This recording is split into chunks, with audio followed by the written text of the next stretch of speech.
Good morning.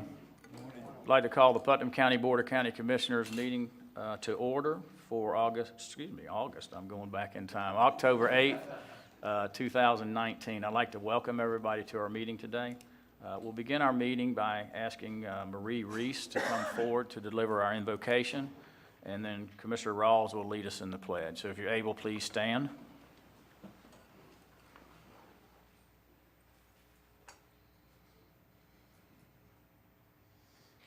Our Father in heaven, we approach Thee this day with gratitude in our hearts for the opportunity we have to live in this free land. We're grateful unto Thee for our local government, for the vision and foresight that they have. We're grateful for the opportunity that we have to be here today, to exercise our right as citizens and government leaders, that we can come together and be united. We ask Thee at this time to be with them, to bless them individually and collectively, that they might be buoyed up in health and in spirit. We ask Thee for a blessing to be with our county, that we might be prosperous, that we might be found worthy in Thy eyes. And this we say in the name of Jesus Christ. Amen. Amen. Please join me in the pledge. I pledge allegiance to the flag of the United States of America and to the republic for which it stands, one nation, under God, indivisible, with liberty and justice for all.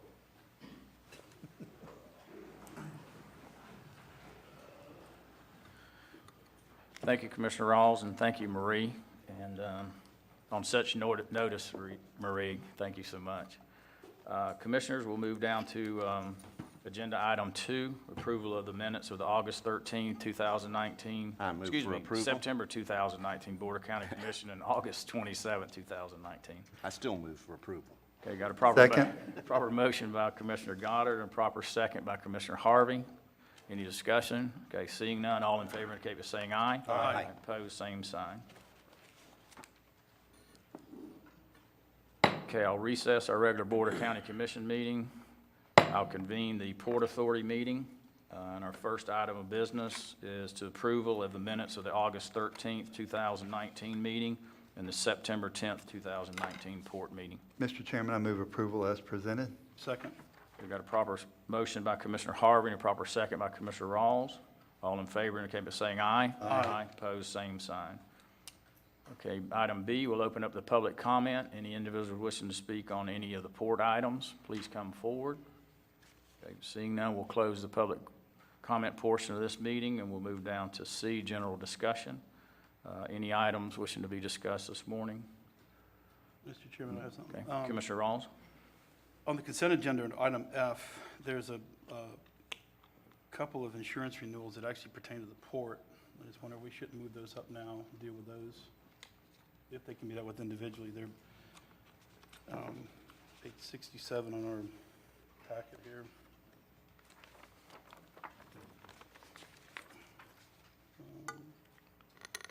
Do we need to separate those or?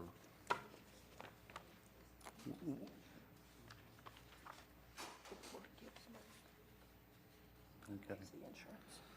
Okay, so I think so. I think that would be appropriate, Mr. Chairman. Mr. Chairman, do you think it might be appropriate to go on and pull item F off the consent agenda at this time and move it to the port for that portion of it? Gentlemen, may I interrupt? The port transfers money to the risk fund, and the board's risk fund actually pays for all the insurances. So the port's extent of payment for the insurance is a transfer over to the risk fund, which is the board's fund. So, Commissioner Harvey? so what I'm hearing you say is probably we should make a motion to transfer that money over to the port for the payment of these insurance on these two amounts From that the Commissioner port Rawls has brought up. From the I port. think that you, as part of the budget Yes, process, we already you did. approved that transfer already. So the payment for insurance should stay on the consent agenda as a board payment. This, On the summary, it says it's renewal of the insurance policies. So this is not a renewal of a port policy, it's a renewal of a county policy? It's an insurance policy held by the county. The county's the insurer. Who's the payee? I, Or you need Barbara, Yeah, Barbara said she was going to be here this morning. and I bet she's watching. All right, why don't we, I don't know. I don't Yeah, think you it's have two- you have- necessary to pull it.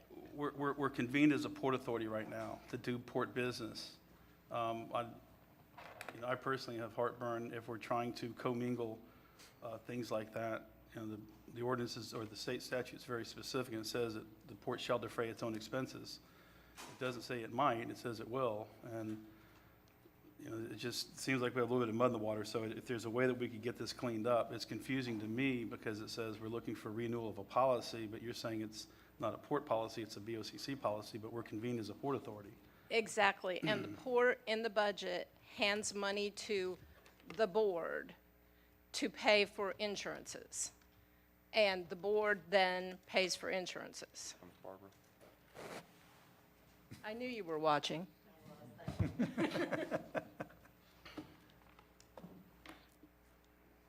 What was the question? Commissioner Rawls? Mr. Rawls? Yes, sir. It says, Human Resources requests the board approval to renew the following policies. Under it, you have Florida Municipal Trust Insurance for property and auto, Florida Municipal Insurance Trust Port Authority for property. That's not a standalone policy from what Ms. Papella is saying, correct? The Port Authority policies are standalone. They're all paid for out of the 507 risk management budget. Okay. But the Port Authority property is only Port Authority property, and the Port Authority general liability is only the Port Authority general liability. Those are standalone policies? Yes, sir. Okay. So I think it would be prudent for us to deal with this as a port authority. It's not just a transfer of money to cover one big policy, they're separate policies.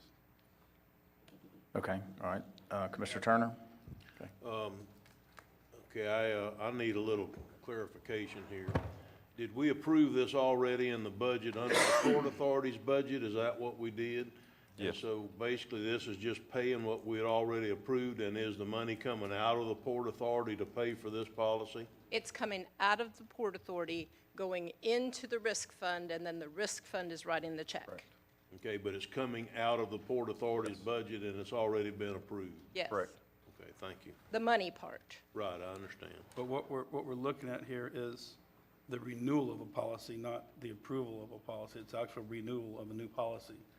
So that, when I read that, it just kind of jumped off the page at me. We're trying to, my goal, if nothing else, is to get us separated as much as possible so the Port Authority can act as the autonomous body that it should be. And in this case, we obviously have two policies that we're responsible for.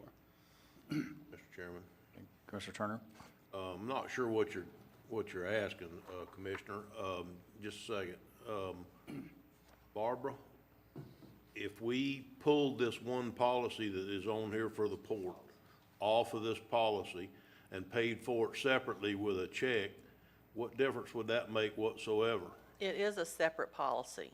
Okay. It's not mixed in with the board coverage on this building or the EOC. It's standalone. It's only those buildings at the port. The GL for the port. They're standalone policies. They're not mixed up with the other ones. So basically, the only difference is we're writing a check to the insurance fund, and the insurance fund's writing a check on behalf of the port. That's the only difference? So you could approve the expenditure for insurance as the Port Authority, and it could still be paid from the risk fund. Thank you. I'd like to offer a motion if I may. Okay. It'll clean this up. Okay, hang on, let me get Commissioner Harvey first, okay, and I want you to finish up. Okay. Mr. Chairman, if it pleases the board, I would like to make a motion that the Port Authority approve the renewal of the Florida Association of Counties Trust Liability Port Authority 939.00, Florida Municipal Insurance Trust Port Authority for property, $5,831.00. Second. We've got a proper motion by Commissioner Harvey and a proper second by Commissioner Rawls. We'll open it up for more discussion. Commissioner Rawls, you had a, Nope, that was it. I was gonna do the same thing. okay, do we need to pull anything else, or that's it? That's just that motion to take care of that one in the Port Authority?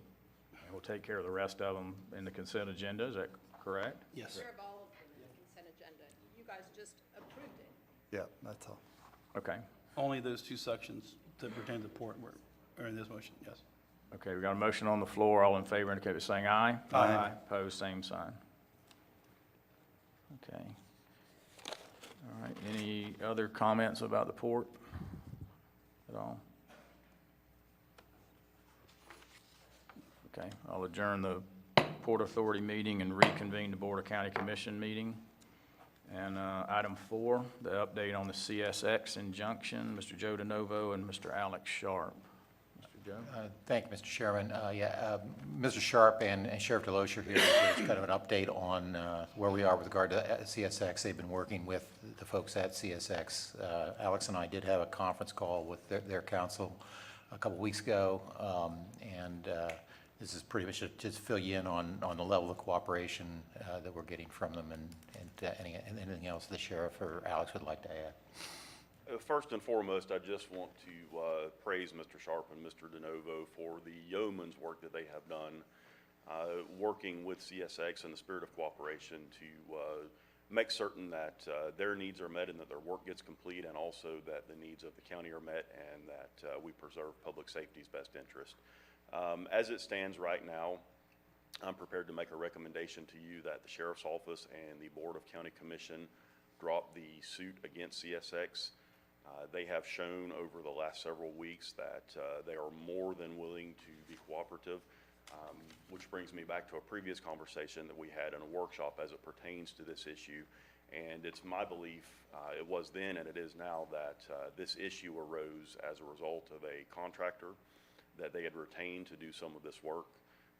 So it's my position that we should drop the suit with one stipulation, that being a follow-up conference call with Mr. Sharp, Mr. DeNovo, and CSX to ensure that there is a bypass around 309 in the Satsuma area, so that it does not put an undue burden on emergency services or any of our citizens.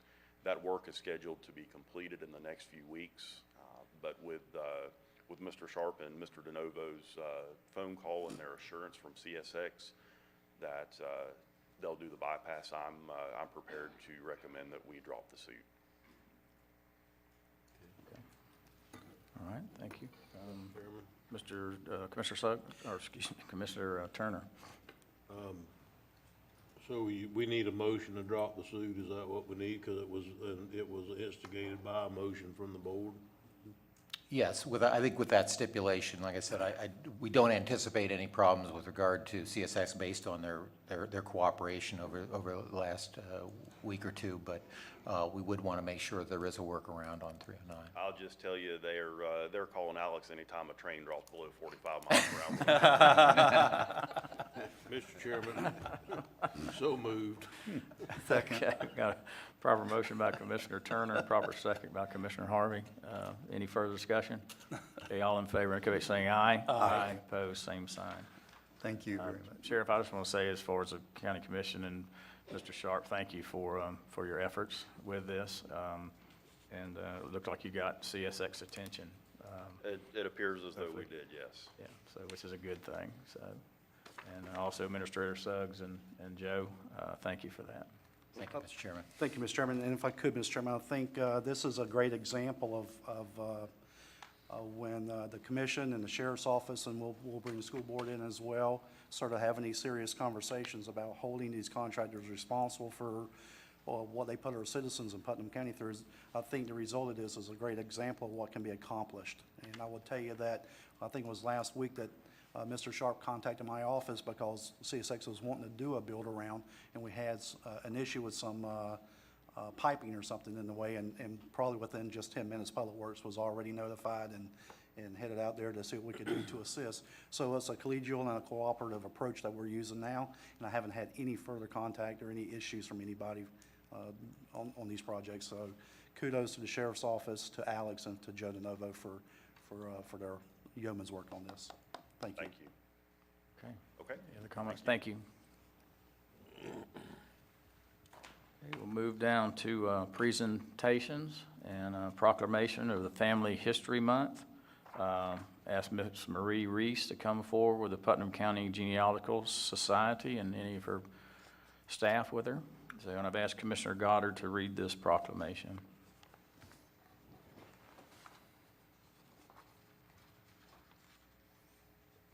Good morning.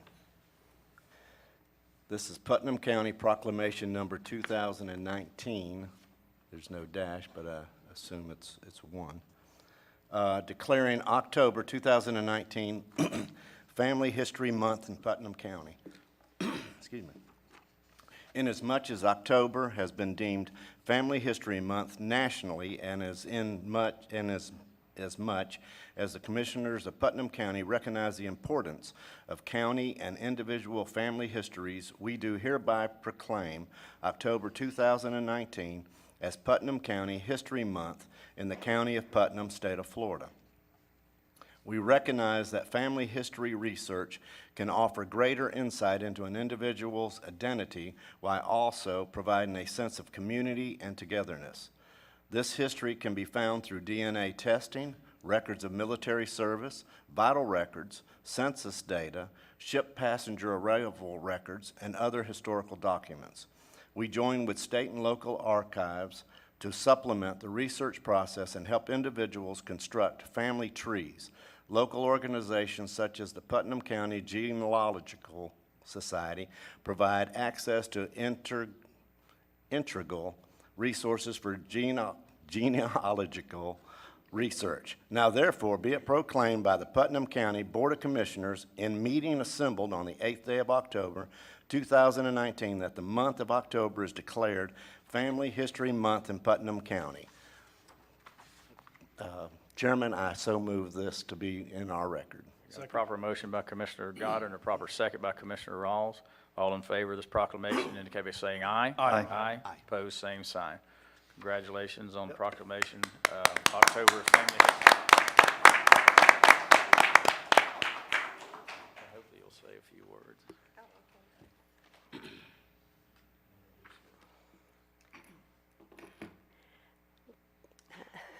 Commissioners and all those who are assembled, we want to thank you for this proclamation recognizing family history as an integral part of our county's history. As part of October, being Family History Month, the Genealogical Society last Thursday had a presentation on preserving oral history. And we know through studies that oral history is lost within 3 generations. That's how you get these, my grandmother was a Cherokee princess. Well, there may or may not be any truth to it. Lady just found out that her grandmother was indeed born in Cherokee, North Carolina, but she had no Indian blood. This Tuesday, the Family History Center is having an open house. This is, I think, an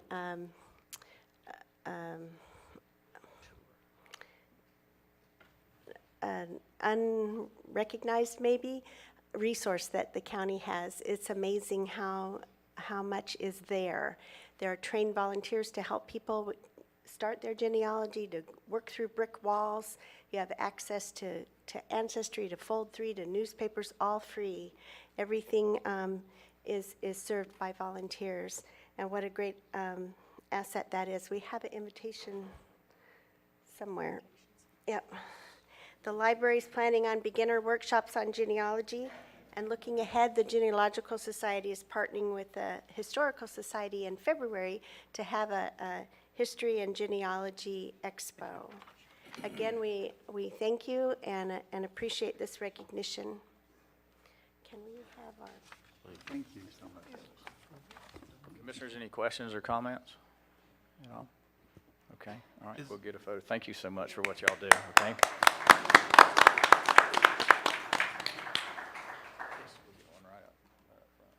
Sarah, did you get one? We getting a picture? You want us to stay up here or? Okay.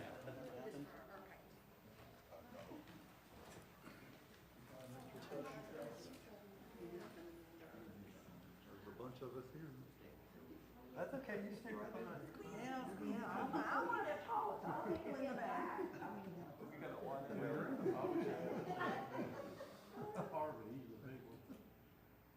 Tall one, thank you. I'm losing weight. To the left. To the left.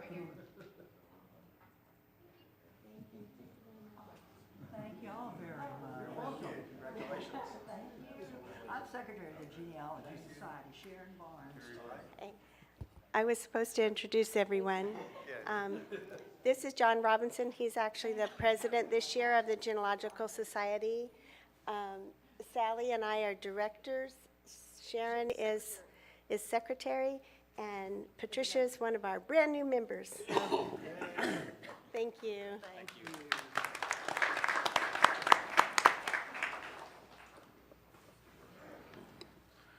Okay, our next presentation is Domestic Violence Awareness Month. And I'll ask Miss Lori Slavin with the Lee Conley House and some of the other volunteers to come forward.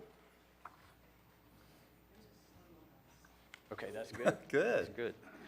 So I've asked Commissioner Harvey to read this proclamation. Thank you, Mr. Chairman. Putnam County Proclamation Number 2019, Domestic Violence Awareness Month. Whereas domestic violence is a crime that impacts all citizens of Putnam County, and whereas the impact of domestic violence is wide-ranging, taking a dramatic toll on the criminal justice system, law enforcement, the healthcare community, and society as a whole. And whereas each year in Putnam County, an estimated 1 in 4 women and 1 in 9 men are victims of domestic violence that would translate to 13,000 individuals affected in our county. And whereas it is vital for our community to support the victims of domestic violence and assist with their grave financial, physical, and psychological losses, and to impose legal sanctions against perpetrators of personal violence, whereas Lee Conley House is the only domestic violence center in Putnam County providing 24-hour services and counseling to victims and their families, and has been awarded certifications through Florida Department of Children and Families. And whereas the Putnam County Board of County Commissioners urges all citizens to actively participate in and support all programs sponsored by the Lee Conley House, thereby assisting in the elimination of domestic violence in our community. Now, therefore, be it proclaimed by the Board of County Commissioners of Putnam County, Florida, that October 2019 is designated as Domestic Violence Awareness Month in Putnam County to participate in planned activities benefiting the Lee Conley House and its mission to provide shelter and support to victims of domestic violence and their families, done, ordered, and adopted this 8th day of October 2019. Mr. Chairman, I move this proclamation for approval. Second. We've got a proper motion by Commissioner Harvey, a proper second by Commissioner Turner. All in favor of this proclamation indicate by saying aye. Aye. Opposed, same sign. Congratulations, and thank you so much for what you do with the Lee Conley House and for Putnam County. My youngest son is now the domestic violence prosecutor in Putnam County, and I'm very glad to have him home. It is definitely just a tough deal, the whole thing. And you should be proud. I'm very proud. So anyway, so congratulations. Thank you.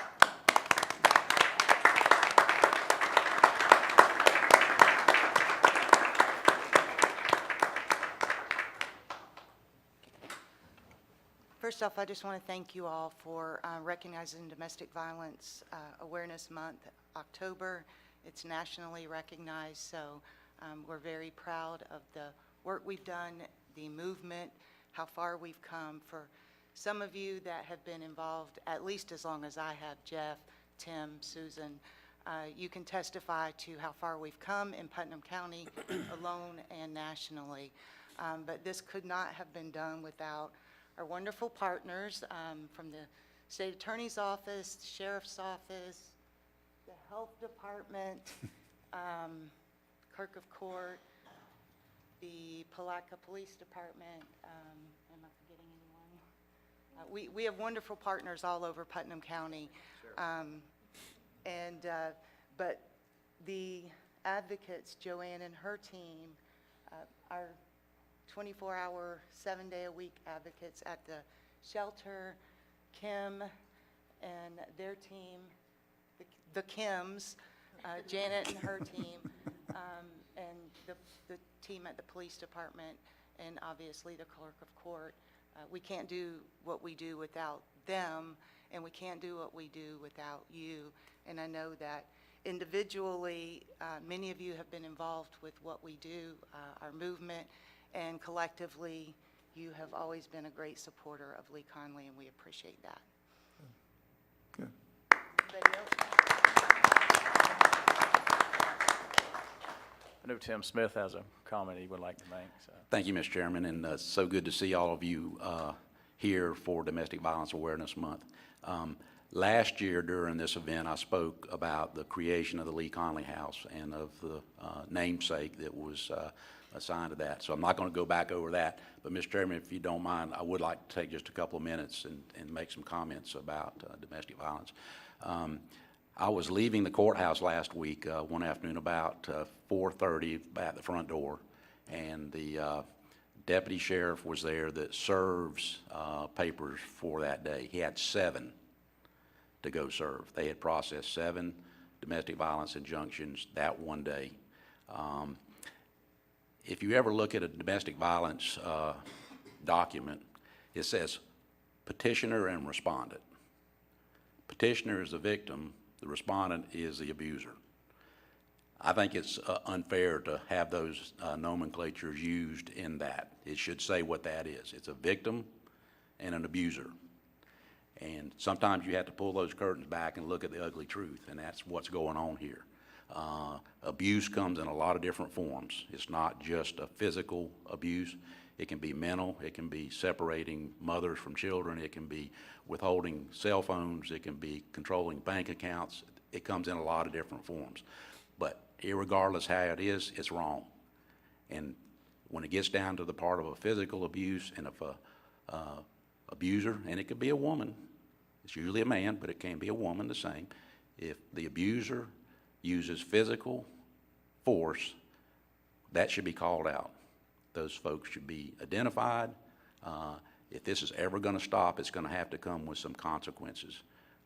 And so I don't say this to take anything away from the recognition of this month, because I'm certainly a supporter of that. My wife was a court advocate for 8 years.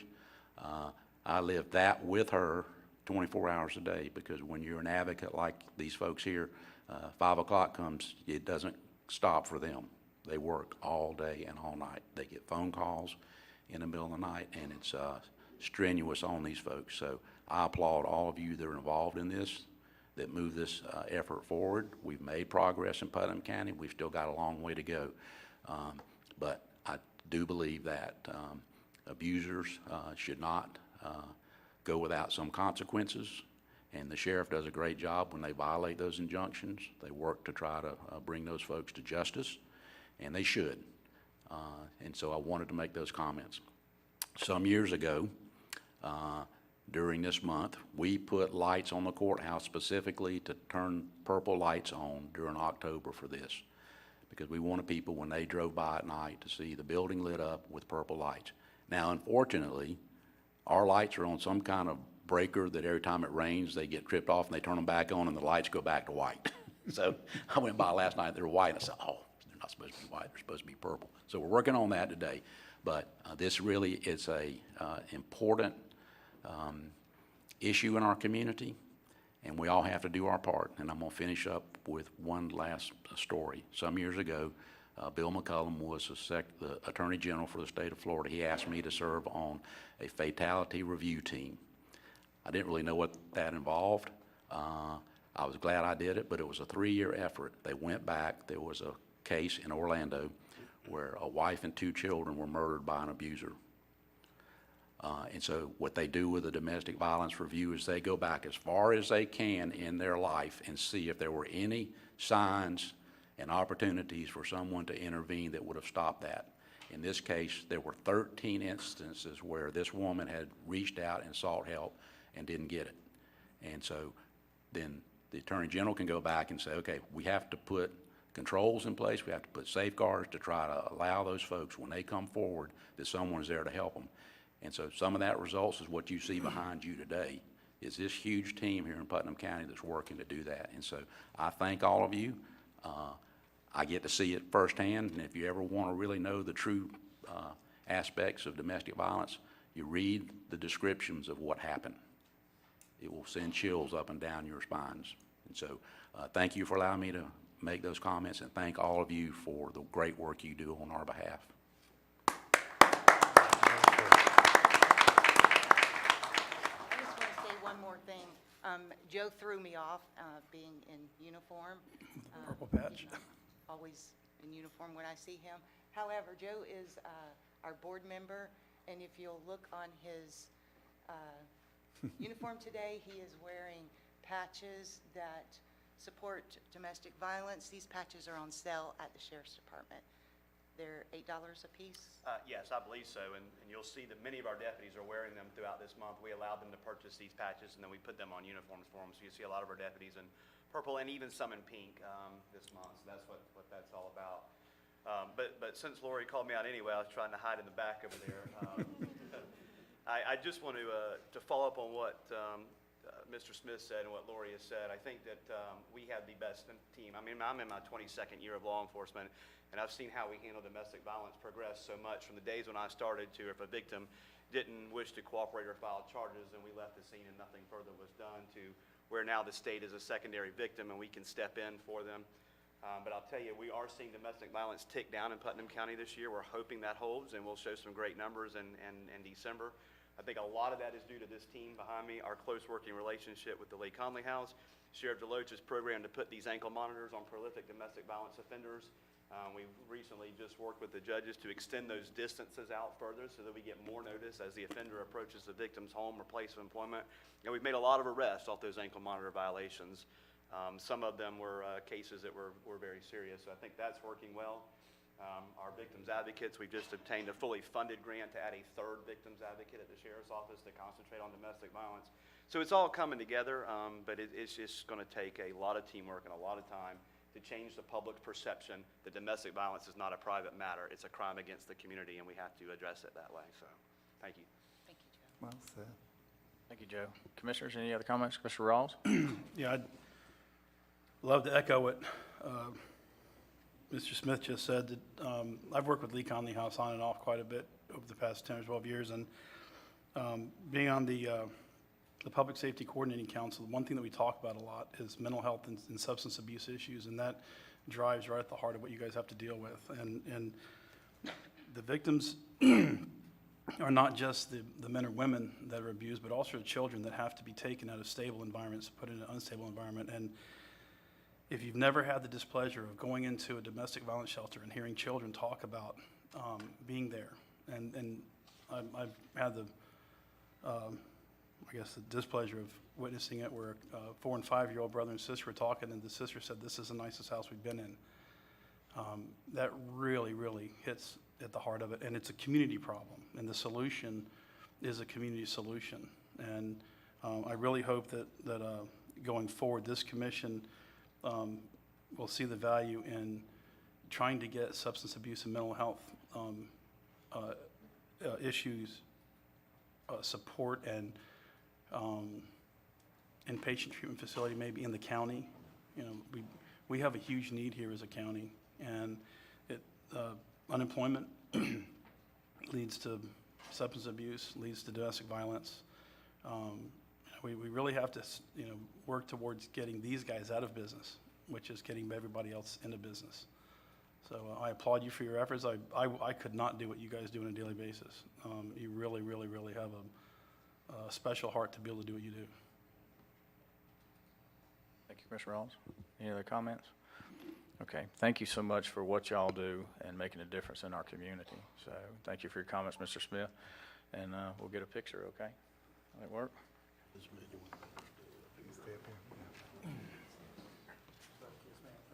Joe, how much for the whole uniform? You don't want to know. Hey, did y'all see the purple tie? Yes. Okay. I got the memo.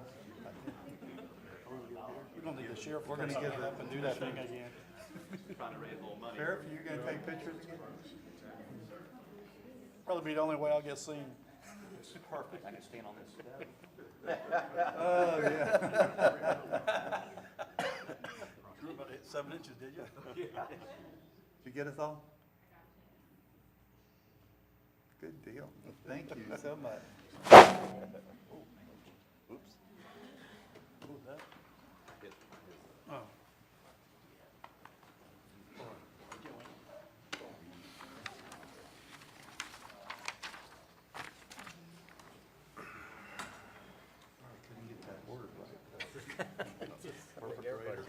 Almost spit it out for you. Should have helped me, just a little.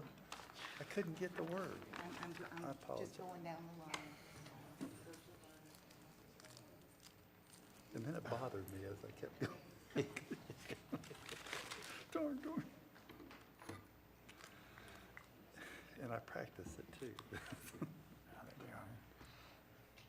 Okay, Commissioners, we'll move down to item 6, public comment. This portion of the agenda is designed to allow citizens an opportunity to bring matters to the attention of the board. It is not reasonable to expect the board will engage in debate or deliberation about matters on which the board has received no prior information. Please limit your comment to 3 minutes. We prefer that you fill out a public comment card, which are available at the entrance and the exit of the building, and give them to Sarah Oliver, to my left, the clerk of the board, and to y'all's right. And when you come to the podium, please speak into the microphone and announce your name and give your address. So we'll start with Mr. Douglas Hayes.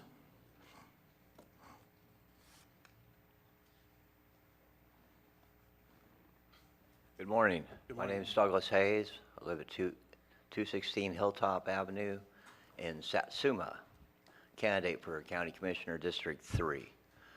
Today, I'd like to reiterate concerns with animal control. First, I'd like to congratulate Ms. Suarez on a good adoption program that took place. It was the mega adoption up in Jacksonville. I have gotten off the phone recently with the No More Homeless Pets group and presented an idea, and they're willing to mentor us with where we could have mega adoptions in our county. The mega adoption program is twice a year up in Jacksonville, which does capitalize on the populace. But with us being in the center of the surrounding counties, and it's a multi-county event, we might be able to take advantage of our geographical space. Not counting that if we're known for our festivals and events, that would be one more feather in our cap, that not only would people show up to look at the purchase of dogs, but they might have lunch and galvan around in our antique shops and that kind of thing. So it's a win-win all ahead of the game. Not counting that the transport of the amount of dogs that we're capable of to the mega adoption, with it being in county, we could have the whole slew out there and make availabilities. The second thing is that I have a concern in regards to what are we? Are we animal services or animal control? The surrounding counties are usually animal search and rescue, animal services. They are a user-friendly name. To cater to the mindset of the millennial, and during this election process, you have an opportunity before the year's end to legislate or define the policy that we are labeled as animal services and rescue. Our department or mechanism on the books is animal services, but our vehicles and our T-shirts and our publicity seems to be animal control. I find that to be rather kind of authoritative. It's not near as user-friendly. And once again, the mindset of the millennial, that it might cater to that. The third thing is funding mechanisms. Turns out that I had presented a program called Wolf Tracks, where you have an application to your phone, and as you walk your dog, you credit it for miles, and in turn, they donate money to the shelter. Ms. Suarez has tried to sign up for the program, signed up as animal control to discover that it's already been signed up, so I had presented old news. But it seems to me that we're having a problem finding the money. She may have found it. I have yet to communicate with her, but it goes back to the next topic in regards to that you've got a tax, you have a fund, and you have a department.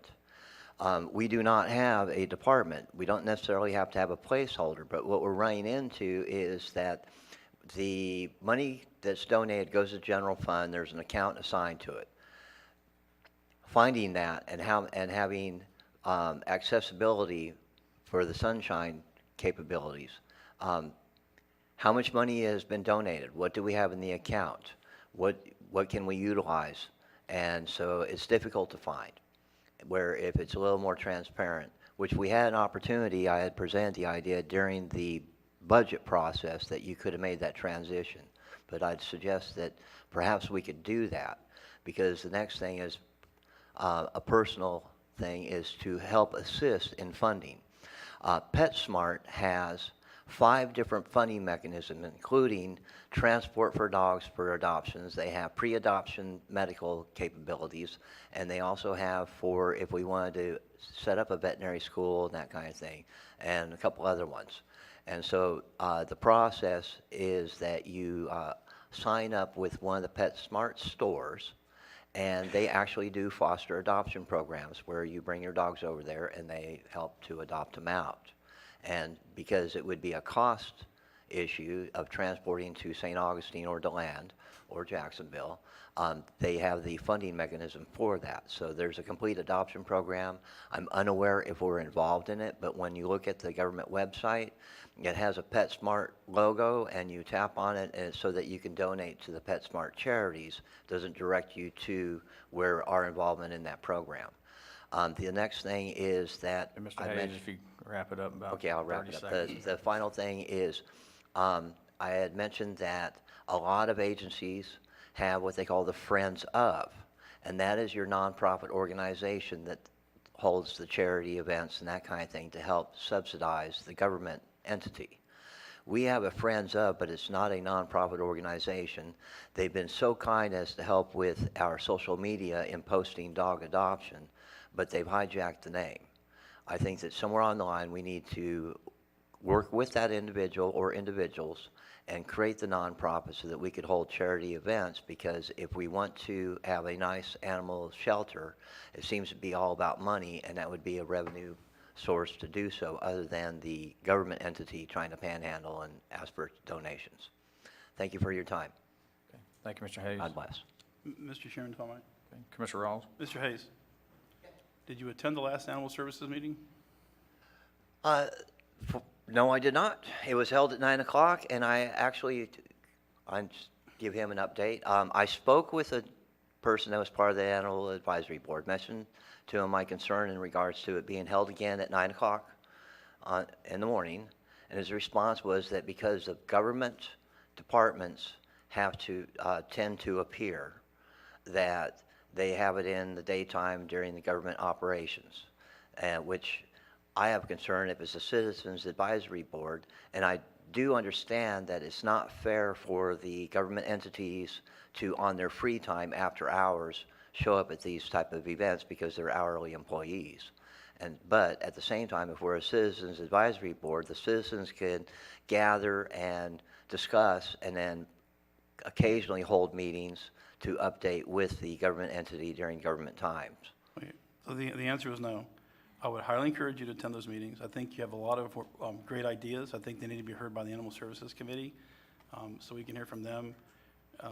But as far as them, they set their own times.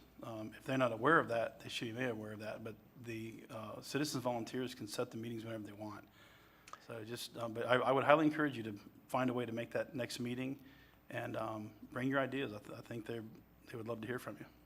Okay, well, like I had said, is that the response I got was that they're catering to the set schedule based on what the government schedule is. So for now, it's And 9 o'clock. so- I would encourage you to try to make the next meeting. Yes, at because 9. I guess that'll be the first thing I present, Yeah. is that it should be available to the citizens.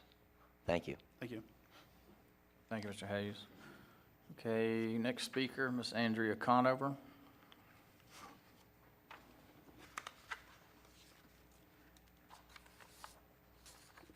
Hi, my name is Andrea Conover. I live at 105 Rivers Edge Drive in East Palatka. and I'm the owner of the future Azalea City Brewing Company and restaurant and event space, which will be in the old Coca-Cola bottling plant downtown Palatka. I applied to be on the Tourist Development Council back in May because my businesses, all three of them, are going to depend on tourists as well as local residents to be successful. I attended the meeting in June and then again in September, and was surprised at the September meeting that my application to be on the board wasn't even discussed. The board members who were present just voted to reappoint the two members whose term were expiring, but my application wasn't even discussed. And I talked later with one of the TDC members, and he didn't even know that I had applied. So I'm asking the commissioners here to not just go along with the TDC reappointments that's on the consent agenda today, because I would like my application to be considered. I have experience in other counties. I moved here from St. Johns County 3 years ago because I had been kayaking here, and I discovered this beautiful area and moved here. My business degree, I have a business degree and 20 years of sales and marketing experience. That's back in the DC area. So this is what I do, is sales and marketing, and that's what tourism is. Since being in Florida, I've worked for several different nonprofits that had a regional focus, the St. Johns River Alliance. So I got very familiar with 13 counties along the St. Johns River, and recently completed the Northeast Florida Regional Council Regional Leadership Academy and served on, so we got to know all the 7 counties in Northeast Florida. Learned a lot about how those other counties do their tourism marketing, and think I have some ideas that we can use here in Putnam County. Although I've only lived here for 3 years, I've got a lot of ideas that I would like to be considered for TDC, and I think outsiders' viewpoint would be beneficial to the county. That's it. Okay. All right, Ms. Conover, thank you very much. Right. Did you say, is your business operating now? No, we're not open yet. Hopefully, it's going to be in, we should open either by the end of the year or first quarter 2020. All right, good deal. We're all looking forward to it. Yeah. Okay. Me too. Thank you very much. Okay, any other public comment? Okay, we'll close the public comment portion of this meeting. We'll move down to the consent agenda. And commissioners, you received 2 addendums, so we also have item 7 would be O, and then 7P and 7Q in the addition. And then item E, I do this the correct way. I need to pull the reappointment portion. Everybody's having some problems this morning. And we're going to review the process, because as Ms. Conover states, there is another application. And so this will come before the Board of County Commissioners at a later date, but we do need to approve the Tourist Development Council recommendation. So I'm going to leave that portion on the consent agenda. So are there any items that you wish to pull? And I'll start with Commissioner Goddard. I have none. Commissioner Rawls? Just for clarification, you said you're pulling E? Okay. I'm pulling the reappointment part of that. Is that, that's Okay, what, that's right. is that correct, Mr. DeNovo? Yes, that's correct. Okay, Mr. we're Chair. leaving The funding. The funding will stay in the consent agenda. Item G, item H, and I believe it's item P, the dirt to pave. I just want to, and I already said H.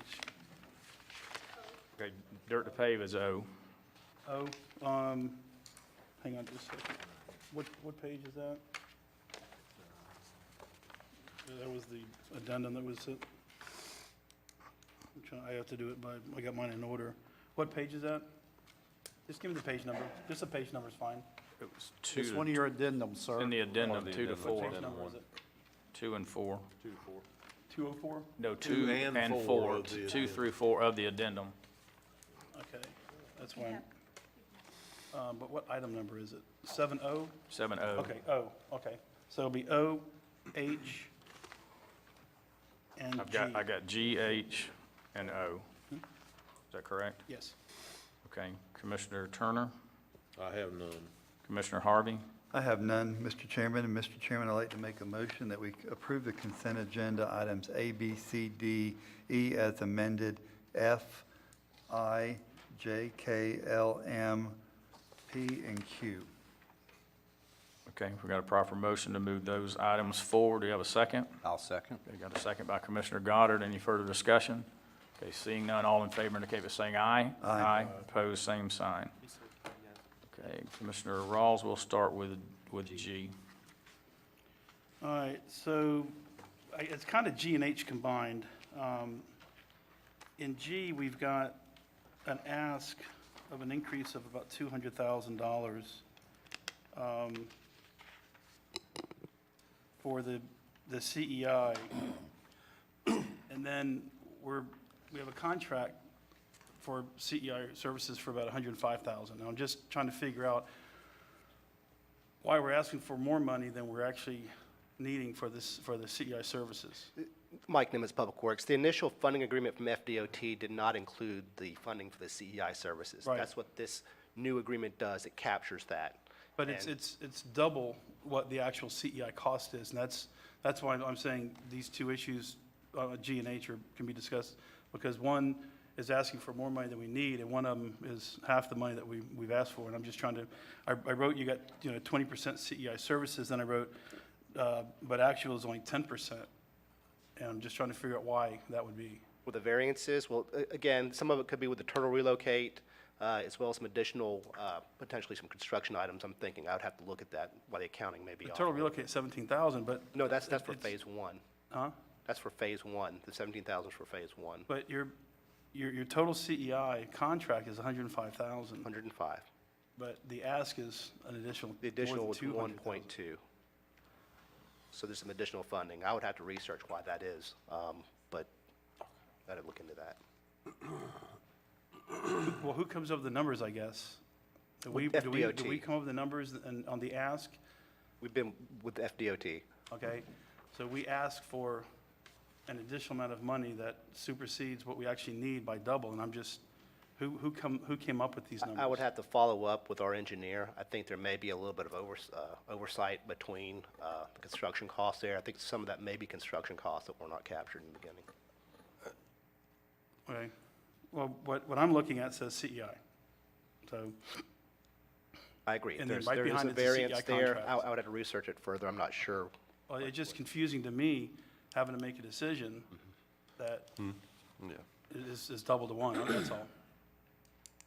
Agreed. Should we back the number down a little bit to our actual need?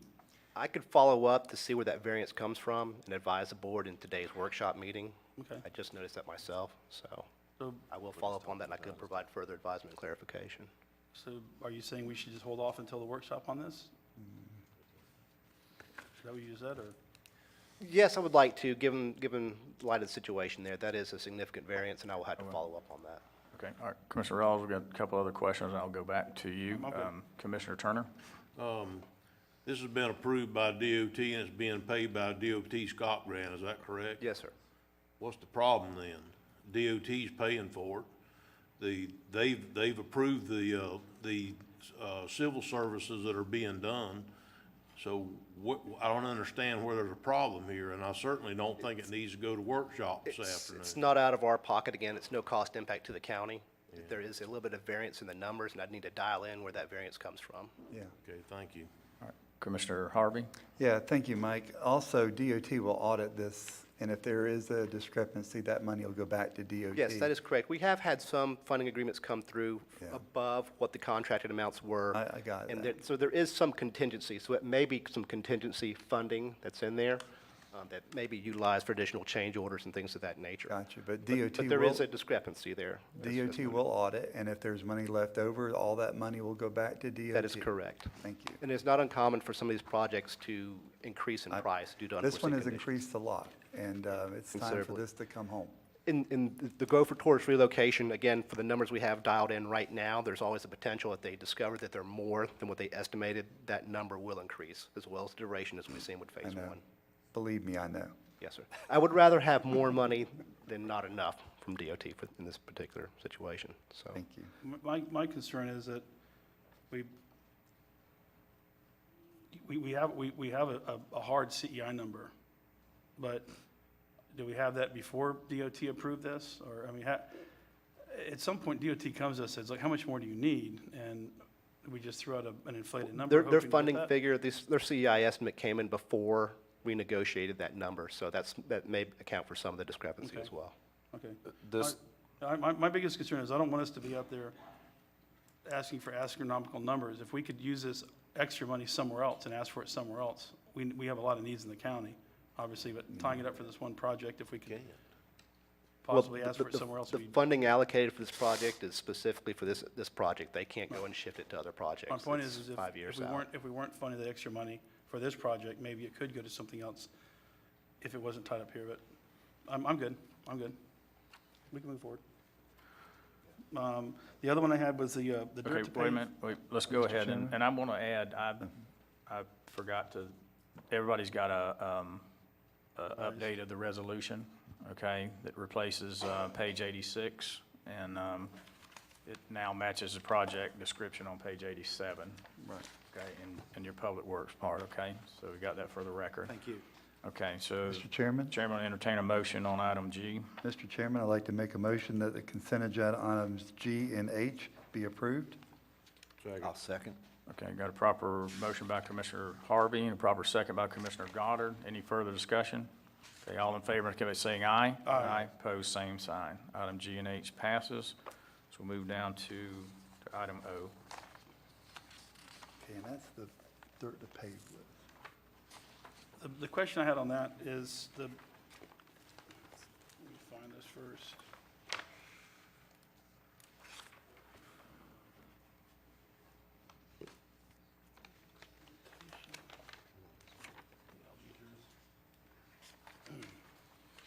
What's throwing me off is that I didn't get a revised agenda that has everything on it. So I'm used to working off the agenda with the page numbers, and it Oh, that's okay. got me off my, the numbers that we're looking at here, it says Putnam County BOCC intends to award the contract to complete the removal of derelict vessels as described within the invitation to bid to Halifax. That's not mentioned in here, and is it like buried in a dirt to pave? Wait a minute. I'm just going to go ahead and say before she starts is, I think all of us have found that, so at least we're reading our material, because I said, what does this have to do It's a clerical with these typo. paving the roads? So, There is no derelict vessel removal. The intent to award form is a template, Okay.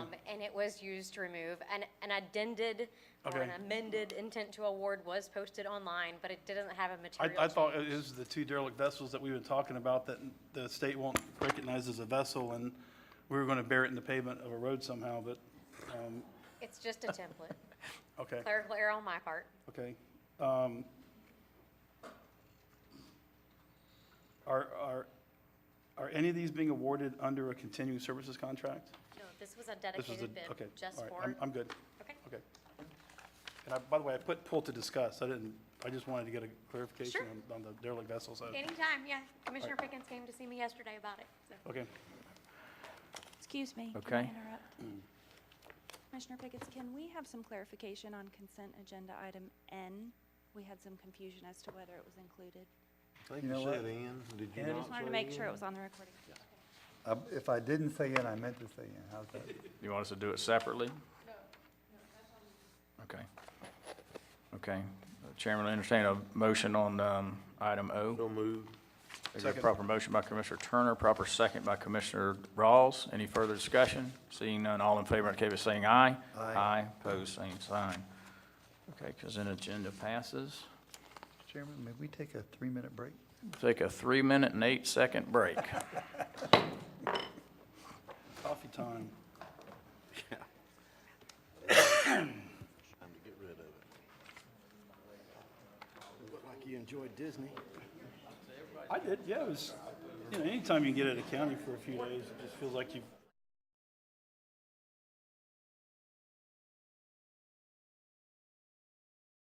Is code enforcement.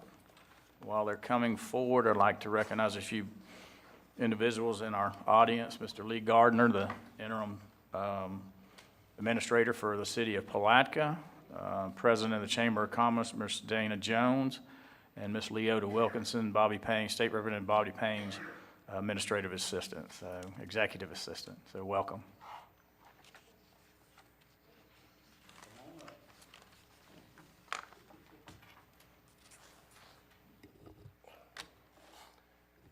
Good morning, Commissioners. First thing I would like to do is introduce you to our new code enforcement supervisor. This is Mitra Goswami, and she's started October 1st, thank goodness, and is taking over code enforcement. Yes, thank you. Yep, she's got quite a deal of experience in code enforcement and comes from Green Cove Springs, so. welcome. Say aye. Morning, everybody. Thank you. So as you know, first thing we're going to go through, and Mitra will be here with me because for now on you'll be dealing with her, is we were going to go through the fine reduction worksheets. I don't know that I've ever seen you so excited, Charlie. I'm pretty excited. I'm pretty happy. Anyway, our first one is case number 2015-00719 for 435 Kitty Avenue in Interlochen, Florida. The property owner's name is April and Douglas Callahan. The violation was an unsafe structure and care premises. The original fine amount was $23,775. We are recommending, and the cost of enforcement for this was $1,142, which we recommend we reduce this fines and fees to for these new owners. These folks did buy the property, fix it up, clean it up, and did a beautiful job doing so. I'm not sure if they're in the audience. Mr. or Mrs. Callahan, are you here? Could you come forward, please? Thank you, Mr. Callahan.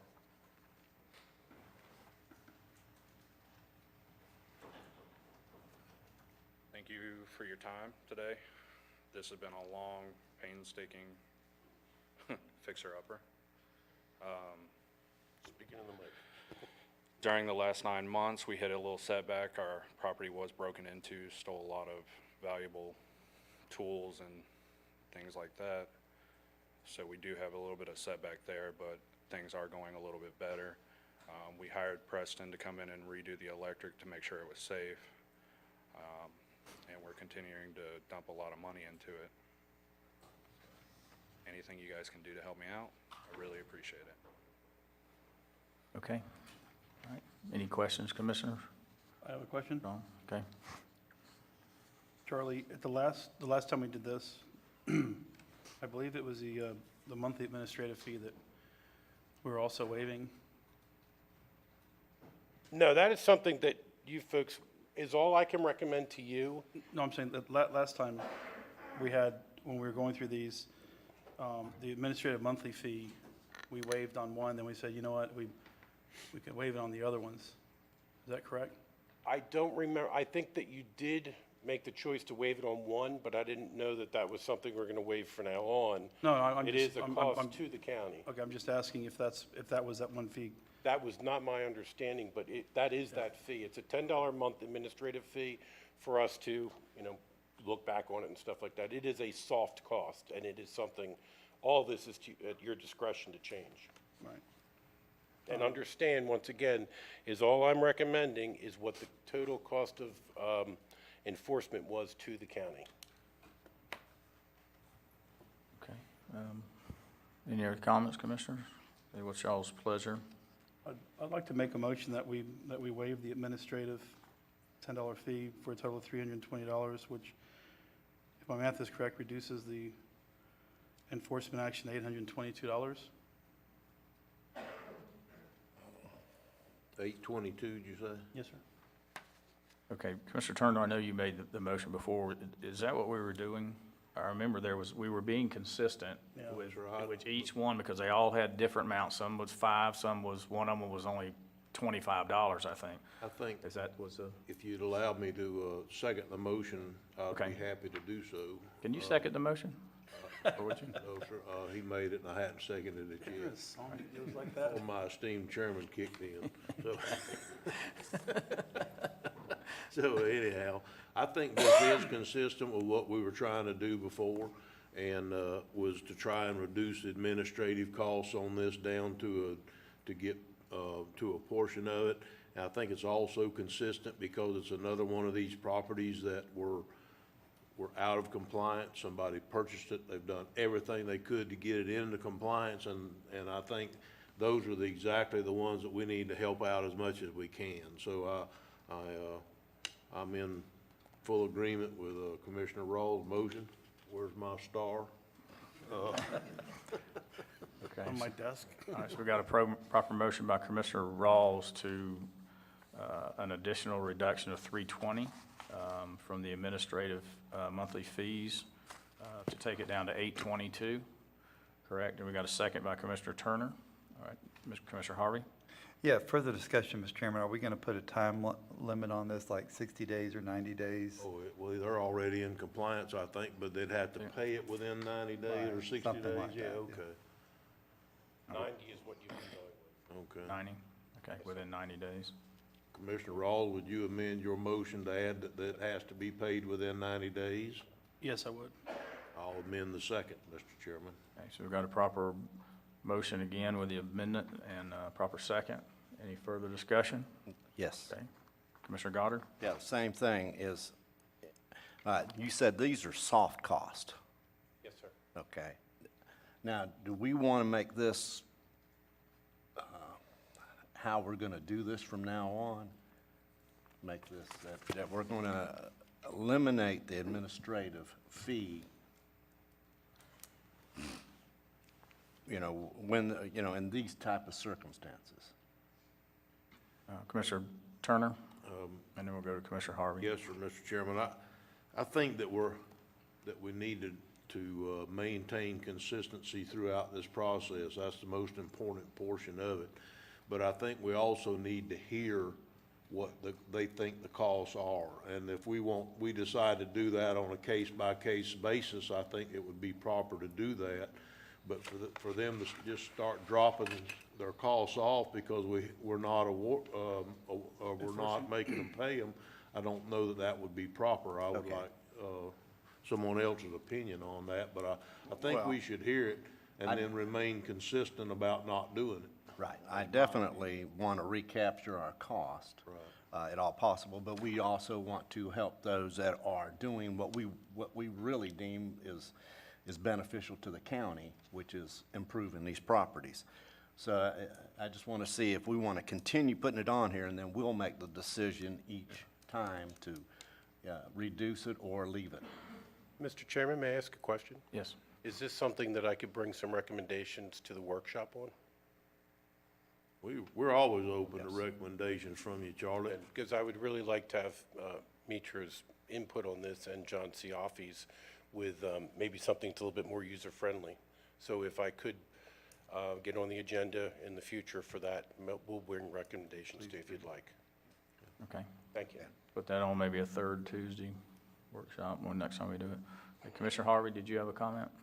No, Commissioner Turner took care of that for me. Thank you. Okay. We were thinking alike today. Okay, so we got a proper motion and a proper second. All in favor indicate by saying aye. Aye. Opposed, same sign. Thank you. Yeah, what you can do if you want is you can go pay it now, or you can, whatever. But I'll Commissioner Harvey?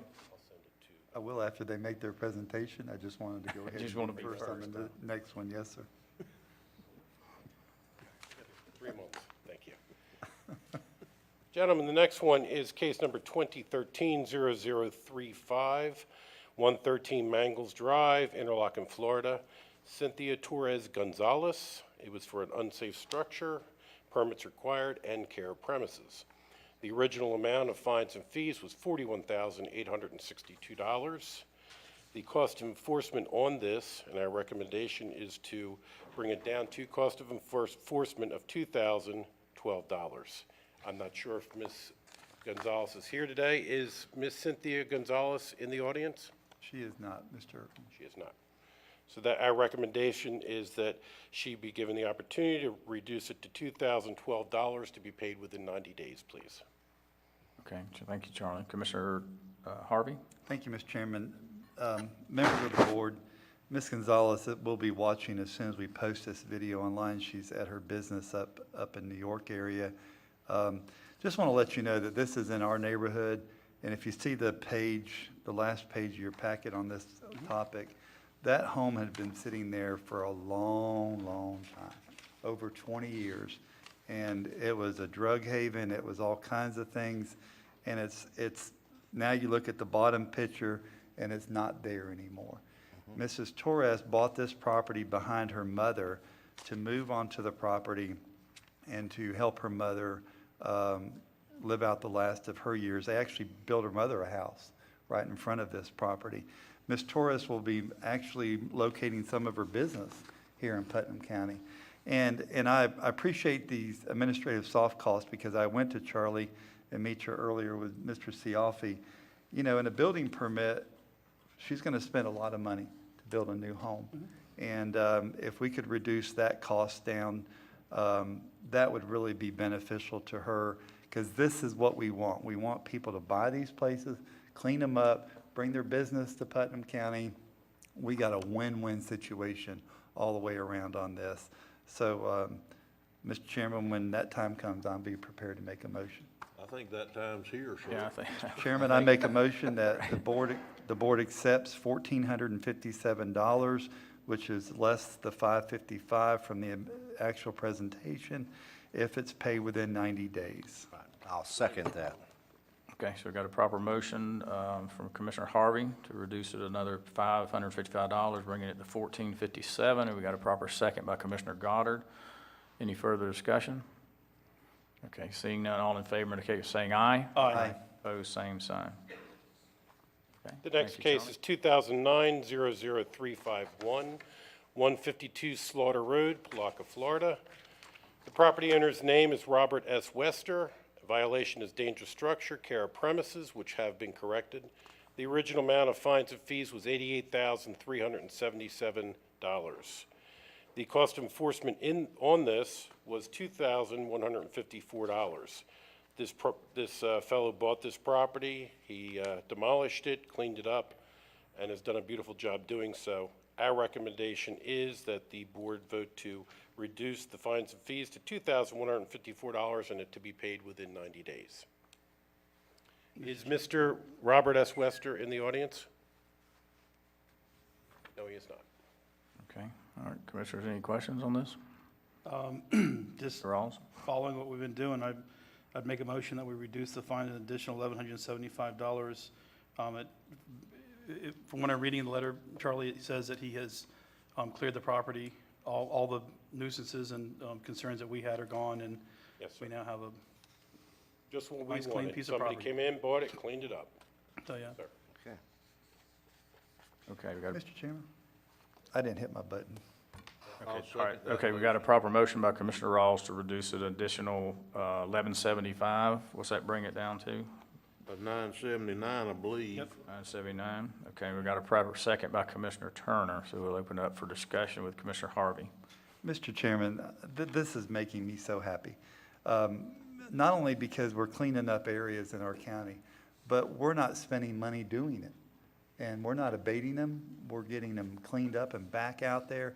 So I want the public to see this while we're doing this. You might go, well, you're taking money off the table. We're not spending any money, and someone else is doing it for us, which we'd have ended up with if we wouldn't have done that. So I applaud this process, and I thank you, Mr. Chairman, for allowing me to make my comment. Okay, Commissioner Goddard? If I could just comment in here, one thing that we as a commission, we would much rather see an empty lot than a derelict house. We just, it looks better, it's better for the community, it's better for all the way around. Okay, so we got a proper motion, proper second. Any further discussion? Okay, seeing none, all in favor indicate by saying aye. Aye. Opposed, same sign. Our next one is case 2005-00488 at 135 Oak Circle in Interlaken, Florida. The property owner's name is Alexandria Perkins. It was for an unsafe structure care premises. This was an abated property. With the abatement, the cost of enforcement on this was $4,080. The recommendation from code enforcement is to lower this fine from $57,775 to $4,080 if paid within 90 days. Is Alexandria Perkins in the audience today? No, sir. Okay, all right. Commissioners? Mr. Chairman, I move that we approve the recommendation minus administrative monthly fee of $750 for a total of $3,330. Second. Okay, got a proper motion on the floor by Commissioner Turner to reduce it down to $3,330, I believe, and a proper second by Commissioner Harvey. Is there any further discussion? Okay, seeing none, all in favor indicate by saying aye. Aye. Opposed, same sign. Gentlemen, the code case 2016-00524 for Two Keys Investment was taken care of, and as we're removing that, if it's okay, from the agenda. And if you'll give me a second for Mary Verbal to go and open this up, I wanted to move into the abatement and foreclosure part.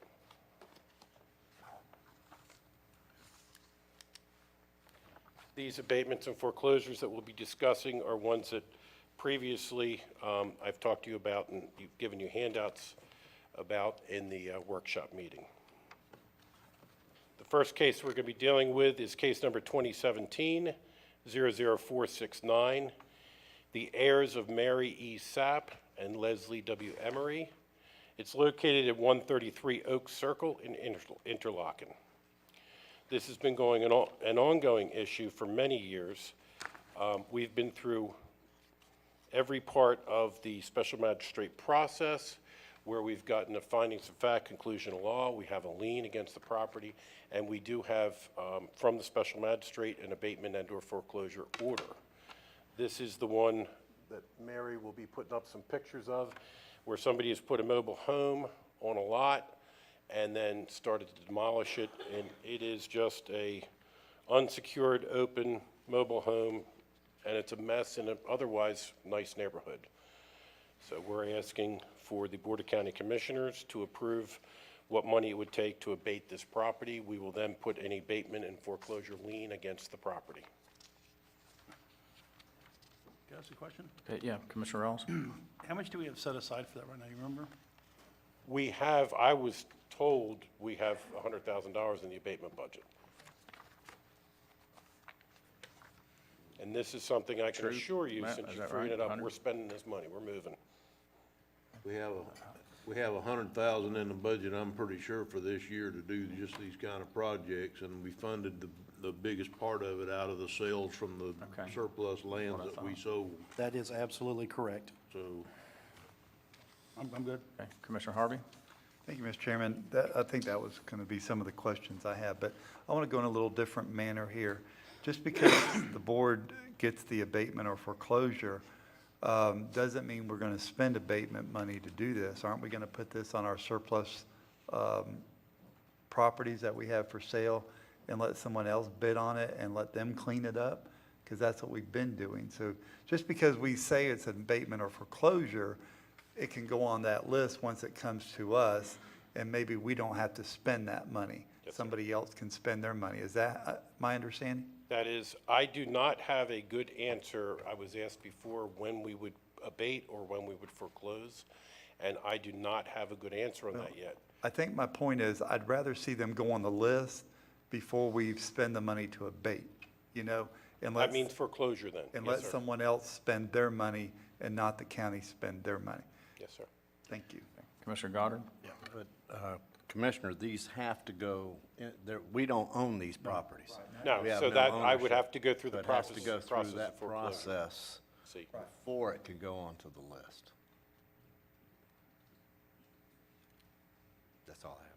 Commissioner Turner? Yes, thank you, Mr. Chairman. I know that we've been talking about doing this type of stuff for quite some time, and where we start this out at is where we're gonna have to try to remain consistent throughout the process while we're doing it. Why is it on the first one that you said that we should abate it and not foreclose on it, if I read it correctly? This one here. It's a and on the- property- And on this next two, you wanted to foreclose then abate. Well, actually, only on one did I recommend to abate, and that is because it's a fairly simple abatement to remove the two trailers, and it's a large piece of property. That is a good piece of property in a nice area. So that's the only reason why. The other ones are small pieces of property that we are not going to, if we do it, keep it and sell the property, we're not going to get the cost of abatement out of it. The one that I'm going to be we talked about before on Miller Road, I'm going to present to you next. There, we will get our cost of abatement out of it. That's the only reason on that one I recommended for closing. Okay, well, on this one, we're talking about right now that the fine is $16,425. It says that your recommendation is abating the property and placing a lien on it. Yes, sir. Okay. Does anybody have any idea how much foreclosure is gonna cost on one of these? I don't have a problem foreclosing on properties as long as we clean them up. The fight that I had last year was that we were talking about foreclosing possibly on properties, and then we weren't gonna clean them up. That's just wrong. So now that we're actually talking about abating the properties and get them back, and then trying to get them back on the tax rolls as quick as we can, that's the proper way to do it, as in my opinion. So, I just don't know how much it costs to foreclose. If it Neither would do be I. better for us to go on and abate it and just put the lien on it and hopefully it sells one day, and, you know, and we could even think about a fine and decrease at that time if possible. If it, what I'm concerned about, I guess, or one of the things that I'm concerned about is that if there's a lien on the property for $30,000 and it's a $6,000 piece of property, the county will just own it forever. Right. And that's not what the intent here is. It's to clean it up and to get it back on the tax rolls, a two-pronged intent. And so I think if we just put a big lien on it, we haven't done anything except just put a big lien on a piece of property. It means that it's never gonna anything happen to it again in the future. So I was wondering that maybe we could figure out what it costs to foreclose or have some kind of an idea. So maybe if it cost $3,000 to foreclose, we could put it out on the market on one of our surplus properties, if we could foreclose on it, and maybe somebody would want it bad enough that they're willing to clean it up in order to have it, a neighbor or somebody, you know, you just don't know. I think Mr. Smith is. He has your answer. Okay. Yeah, Commissioner thank you, Rawls, Mr. did you Chairman. have- The Smith? filing fee for foreclosure with the courts runs between about $600 and $2,000 based on the value of the property that's being foreclosed. These are not going to be on the 2,000 end of that, I will assure you. Then there's some publication cost, so you're probably on these types of properties, probably somewhere less than $1,000, I would guess. But it still takes 6 or 7 months to go through that process. But then, if I may, Mr. Chairman, but if we do go through the process and we own it, then we can turn it back out on the street and do something with it instead of just having a big lien on a piece of property that'll prevent it from ever selling. So, you know, I don't know, I have no heartburn putting some of our skin in this game. I have no heartburn with that at all, as long as we're doing it consistently and we're trying to do the right thing. And I think we are here. I just don't know if we shouldn't foreclose on them, you know, especially if they're not usable properties that people are not actively working on or whatever. Go ahead and foreclose on them, see if somebody else will abate them. If not, then we'll pony up the money and abate them ourselves. Would it be better if I were to ask that we be given the permission to find out which is more cost-effective for the county, either abatement or foreclosure, and allow our administrator to make the decision on what is best for the county? Yeah, that would be the recommendation that I would like to see come on these, and I know that we're just starting this process. This is our first of a long list that we're looking at, so maybe as part of this process, y'all could do that. Or Mitra, or whoever's gonna handle this in the future could go to, you know, to Mr. Cioffi, or maybe to Matt, or to Terry, or whoever they determine, and decide how we wanna take this forward with having heard this discussion today. But if we can, if our hard costs are gonna be in the $1,000 area, then all we'd have to do is just be successful at this one time, and it would pay for every foreclosure that we're going through if somebody else did the abatement instead of us. It'd only take one success and you've paid for all of them. So I'm not so sure that isn't how we might need to try to proceed, is even though it's gonna take 6 months. The government's slow. Everybody in here knows it. It's no surprise. So May I ask that these three that we have that are the most egregious ones, that we use these as the guinea pigs? Good. So I'll continue to present it, but I will ask you then to give us permission to find out what is most cost-effective, and for our county administrator to make the decision of which is best for the county. yeah, that's fine, or his designee, whatever he wishes. But yeah, that would be a key part of this process, I would think, that we're trying to start today. Good. That would be a very key part, is what is the best for us? I agree You know, completely. Well, that is my knowing- recommendation on the first one then. Knowing that our intent is to get this property back on the street, on the tax roll. Yes, sir. That is, I think, is the intent of everybody up here, is that if we have to put a little money in it of ours or whatever, we budgeted money this year for that reason. Yes, sir. So the intent would be to get it there and get it back on the street. Putting a lien on one, I don't think gets us there, Charlie. I agree. Thank you, sir. All right, Commissioner Rawls. That is my recommendation then on case number 2017-00469, which is the abandoned mobile home at 133 Oak Circle in Interlochen. Okay, all right, Commissioner Rawls. What we're discussing is a policy. I think it would benefit everybody if we could go ahead and get this in writing, so we could have continuity. What would be helpful to me, you've got total fines and fees are 16,000, but I don't know how that breaks down. I don't know what the true, how much of it is fines. Obviously, if we take this property, those go to zero. Yes, indeed. But it would be helpful to me to know what we really have in the property, and then what the real property value is, for the fair market value is, according to the property assessor's office maybe. And then, I agree with Mr. Turner, put it on the market.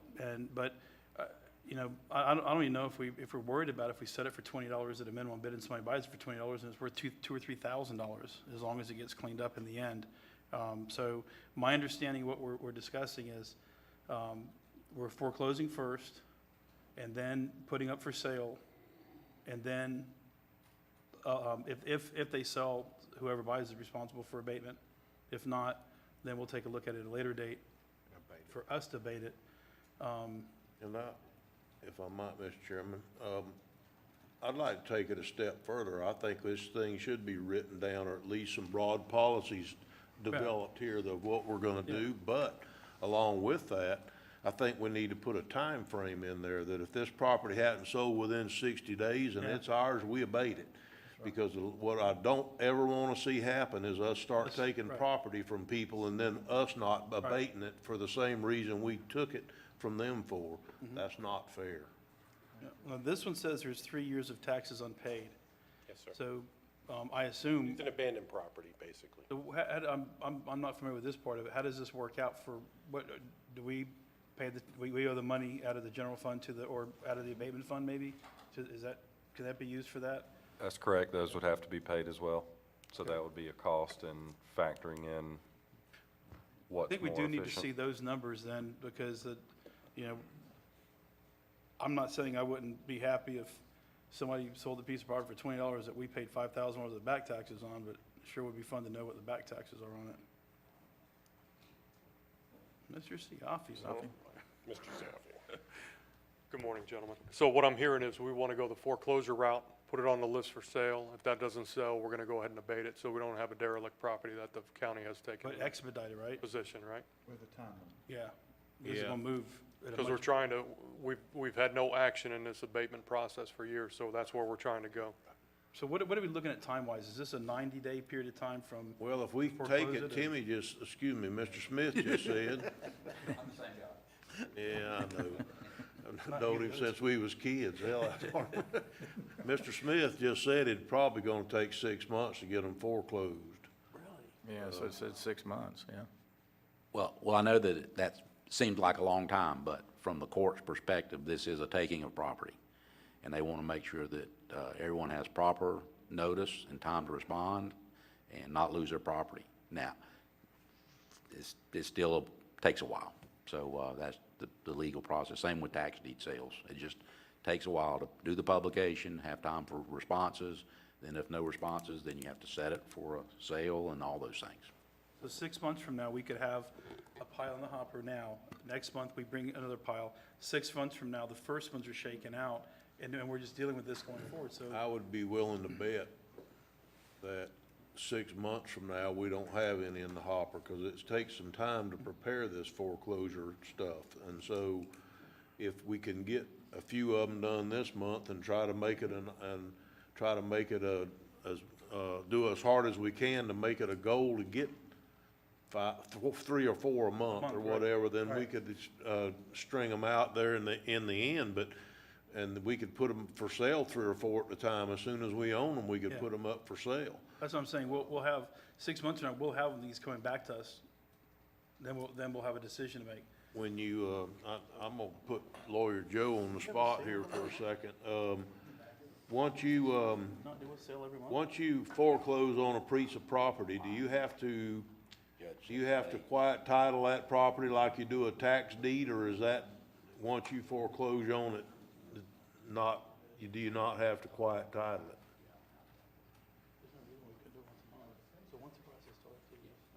I would think that once you've had your foreclosure action, all the proper notices have been given to all the, anybody that would have an interest in the property, that would settle the matter. That's what I was thinking, Yeah, but I yeah. thought I'd get a legal opinion instead of a roofer's opinion. Mr. Chairman? Mr. Smith? Thank you. Even when you go through the foreclosure process, then there's a bidding action. So that doesn't mean that you might not end up with the property to be able to abate it. Someone else might buy it. But then they're gonna have the problem that code enforcement's gonna come back on them if they're not doing something. And then, so it's not a given that you'll be the successful bidder. Commissioner Harvey? Thank you. I didn't know Mr. Smith would trump the commissioner, but he is our Well, sixth commissioner, We're correct? we're still trying where you buzz, actually like him. where you use the, the light in, he spoke in, so he trumped you. Just having fun with you, Mr. Smith. I think what we should do, look, I think we settled the ground rules here. But I think once we get the property in the county's possession, then we have a time limit. And maybe that time limit is 6 months, that we put it out on the street for bid, for sale. If it doesn't sell, we abate the property. That should be our policy and procedure. But once we get it, that's what we should start doing. If we never get it, then we don't do it. But I think that's what we should start doing. Would it be impractical, say, within 30 days of us getting it, it's, General Services has it out on the street? That would be, yeah, So can we make that part of the policy? sure. Let's go 30 days once we get it, and then we got 6 months to abate it and clean it all up. And that solves the whole problem. What happens if the scenario kicks in and Mr. Smith just described? We never received it. No, but what happens to the fines and all that? If Well, somebody else gets the property, those transfer? Then it starts all over again. With and- a $0? No, it starts with the fines. Where they are now? Right. Okay. And that's where they come in. Yeah. Mr. Okay, Chairman, all right, hang on just a second. See, the purchasing warden is coming down, so everybody's cheap. I believe she's probably fixing to talk about the same thing I was going to. Be prepared, so we'll- but we'll let- Julianne, we'll- before you start, yes. Commissioner Turner had a comment. Go ahead, I'll let you trump me too. Appreciate that. Just a recommendation, before you put into policy a date and certain that General Services is going to have it on the street, typically we get the best response if we're able to combine them with others. So what we saw, when we put these properties out for bid, when we only had a couple, we didn't get as good a response as if we had these. So if it means the difference between waiting 30 or 35 days, I'd prefer you not put a date certain in that. But if we put a number, when we reach 10 or 8 or whatever that number is, what would that Or number you be? can just say it as expeditiously as possible, or you can, your language, certainly we shouldn't sit on it, but, and that's if I understand the method for your clause, but I would hesitate against putting a date certain, because then the county's obligated to something that may not make the best sense for the county. Mr. Chairman, Julie, at the risk of putting you on the spot, and it's not my intention, would you help us come up with a set of rules that we can use to follow to try to, an outline or something that we could, that won't violate policy, that will allow us to maybe foreclose on these properties? And I think the best thing could happen here is the scenario that Mr. Smith came up with, that somebody buys it before we have to advertise it. And if they wanted to come in here and get a fine reduction on that, this commissioner would wave flags and try to get them in here for that, because they've just cut off a lot of the process. So, yeah, I think that unless y'all can determine that it's a detriment to the county, that foreclosure, to me, would be the way to go if it's not an active property that people are trying to clean up and work and whatever. And just to be clear, your procurement policy already does have policy and procedures for what we would deem surplus property, to include property sales. So in the event that we went through a foreclosure and we were the successful or unsuccessful recipient, that we owned that property back, there are provisions. It allows us to, it allows a special provision if an adjacent property owner is most interested. It gives us authority to negotiate with them first, although we have to give a notice to everyone, and or go through the bid cycles that we've been going through. So there is already policy in place for the process that we should follow. Okay. Okay. Mr. Chairman, with regard, now that we've laid the ground rules, do you know of any reason, Charlie, why on the case 17-469, do you know any reason why it would be not in our best interest to foreclose on that property and try to get it back on the street? If I was a neighbor living next to this open and abandoned mobile home, I wouldn't be happy about another 6 or 7 months. One thing that I would ask you all to consider would be a structure that is so dangerous or so vermin infested that it is a danger to the area. I think that our commissioners should think about eliminating that problem and then foreclosing on the property. Because in some cases, it is such an egregious problem that something needs to be done as soon as we possibly can. Today, you all have the authority to give us permission to abate a property where this could be done within a month. If we foreclose, we might end up with somebody else who then, according to Mr. Smith, thank you, might or might not, we might have a new code enforcement action again. I wouldn't be happy with my commissioners if it happened in my neighborhood. Well, that's actually a very good point. If it's a safety issue or that sort of thing, then that would probably trump the deal. We do need to go on and abate that to keep it from taking a year or two. That's exactly why we put the money in the budget, in my opinion, to do some of these is, for this. So do you think this is one of those cases that it's a I safety hazard? think this one would be a good one to try a foreclosure on, because I don't think this is in enough of in an area that it's isolated enough. I don't really think that this is as an egregious a problem as the 2 other ones that we're going to see. Okay, so 17-049, you would say foreclose. I would use that as our guinea pig to find out about the foreclosure process. So moved, Mr. Chairman.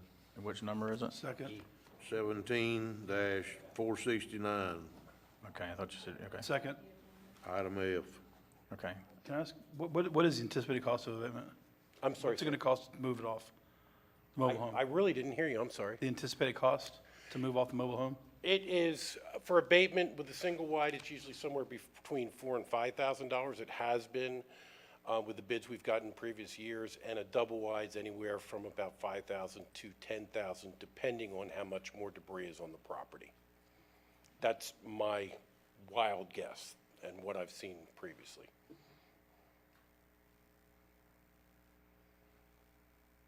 Okay, Commissioner Harvey? Thank you, Mr. Chairman. And, whoops. Thank you, Mr. Chairman. Charlie, thank you for that candid, I agree with you that if it's life safety, we need to respond quickly. This is in my district. I don't mind explaining to the residents around there that this is something that we're trying to do more quickly. I can't speak today for some reason. And you know, that we're trying to avoid cost at all costs, and that lowers the taxes down if we can. So, you know, I'll take the heat on this one, but I think it's important that we do have a guinea pig, and this one would be perfect for that. And thank you for being candid with us today. My pleasure. I'll take the heat with you, Commissioner, because I think this is a great program that we've got going here, and we need to work hard at keeping it going. That's right.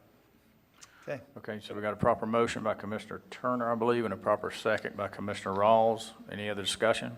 Okay, seeing none, all in favor, indicate by saying aye. Aye. Opposed, same sign. Yeah, This next passes. case is case number 2017-00223. It is owned by TC 13 LLC.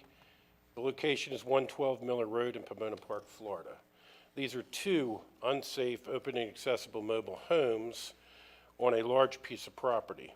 The recommendation from code enforcement is this also is one that we should attempt to foreclose on and then move forward with. It is in an isolated area where it's not out in the open, and quite frankly, we haven't been getting many complaints from anybody in the neighborhood recently, so it's pretty quiet, where this would be another one. Also, the property is large and it's high, where we should be able to recover the costs. Okay, Commissioners? Any questions on this one? So on this, if I may, Okay. Mr. Chairman, Mr. on Turner. this particular one, you're recommending that we abate then foreclose? Negative, sir. I'm Foreclose. recommending on this one that we go for foreclosure on this Foreclosure. property. So And this moved, is the one we Mr. discussed, the foreclosure in the workshop. Second. All right, got a proper motion by Commissioner Turner and a proper second by Commissioner Harvey. Okay, any further questions? Okay, seeing none, all in favor, indicate by saying aye. Aye. Opposed, same sign. G will foreclose. This next case, gentlemen, is the heart-wrenching one. This is case number 2009-00827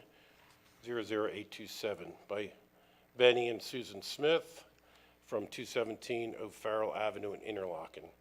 This has been a problem since 2009. It has never gotten better. It's just continually gotten worse. This house is vermin infested. It is a danger and a open accessible danger and a health hazard to the neighborhood.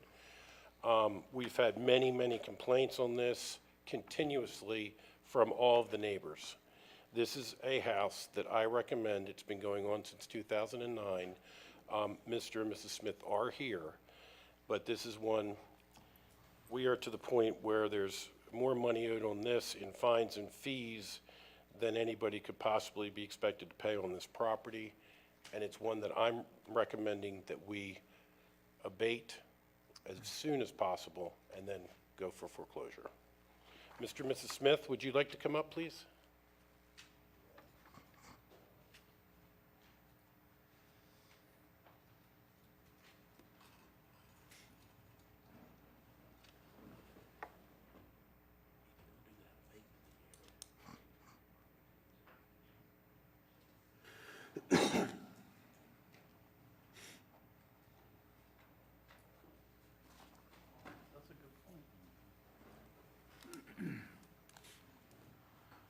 Okay, if you would, for the record, please speak into the microphone and state your name and your address.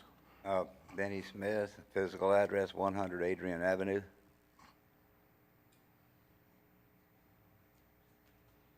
Susan Smith, 100 Adrian Avenue. Okay. You want to make any comments about the particular case that's before you? Yes, we're in the process of removing all our personal belongings out of the house but we're on fixed incomes and we're working as we can. And our original plan was to get everything out, get a demo permit, tear it down, and put another trailer on the address. Okay. and This house has been condemned, and they've been out of the house since 2017. I've had continuous communication with Mrs. Smith and let them know that at any time during daylight hours, everything could be removed from the residence. They've been supposed to pull permits for stuff on this house since 2009, and it has not happened. We have tried since 2009 to get them to comply, and it's just gotten worse. I don't see this situation getting better. Okay, all right, Commissioner Harvey? Thank you, Mr. Chairman. The Smiths are friends of mine, number one, and also this is in my district. We've had calls from the neighbor on this, and this board has discussed this last month about giving the Smiths time to get their stuff out. I do think it's time to move forward, and I've talked to both of you separately about this in the past. You know, it's time to, $88,000 worth of liens ain't gonna happen. So I think the best thing we can do today is to abate this property, clean it up. Y'all need to hurry and get your stuff out if the board chooses, and move forward on this case, Mr. Chairman. Thank you. Is that a motion? What's the time frame? Okay. Mr. Chairman, I'd like to make a motion that on this case 2009-00827, that we abate this property, give the Smiths 30 days to get everything off that property that they own in the daylight hours, and move forward on that. How am I supposed to get there? Okay. I'm under doctor's care. Okay, hang on just a second. We got a proper motion by Commissioner Harvey, okay, with those specifics, and we got a second by Commissioner Turner. Okay, yes, ma'am? I have the doctor's paper here that I can't drive for 3 months and a week due to previous seizure last year. Okay, Mr. Smith, are you able to drive? Yes, but I work part-time up at Hitchcock's out there, and, but I could, you know, I work like 6 in the morning to 10 in the morning, and so that gives us like maybe a half a day by the time I get home and we get everything together to go over there to get it out. So, I mean, it would be nice if we could have like 60 days to get it out. That would help us tremendously, if that's possible. Or 90 days. Okay, all right. Commissioner My Rawls? finances are tight right now. Okay, Commissioner Rawls? Based on what I'm saying, you've had 9 years. I don't think 60 or 90 days is going to help. Half a day for 30 days is 15 full days. I don't know how much stuff you have in your house that would take 15 days to get out, but I would imagine it could be done. So. Well, we don't have a pickup truck. I understand, but in this case, this has become an impediment on the neighbors. There's only one neighbor that's fussing about it, and it's the guy next door. Right. His name is Kevin Perry. Okay, ma'am, you don't need to get mad at us. We're just trying to do our job, okay? And He's the one wait a who's minute, fussing, ma'am. not me. I'm speaking now. And as Commissioner Rawls said, you've had a long time to take care of this, and this hadn't happened, and something has to happen because this is a property that needs to be cleaned up. It needs to be taken down. So I think 30 days is plenty of time. If you want to amend that motion to, you know, give them 45, I don't have a problem with that, but. I'll amend the motion for 45 days. I'll amend the second, Mr. Chairman. Actually, we got a second amended first and amended second to allow you 45 days to retrieve your items during the day. Is there any other, you want to make any other comment? I think that's about the best we're going to do today. Okay, I appreciate it. Thank you very much. Okay, all right, any further discussion? Okay, all in favor indicate by saying aye. Aye. Opposed, same sign. Okay, thank you and good luck.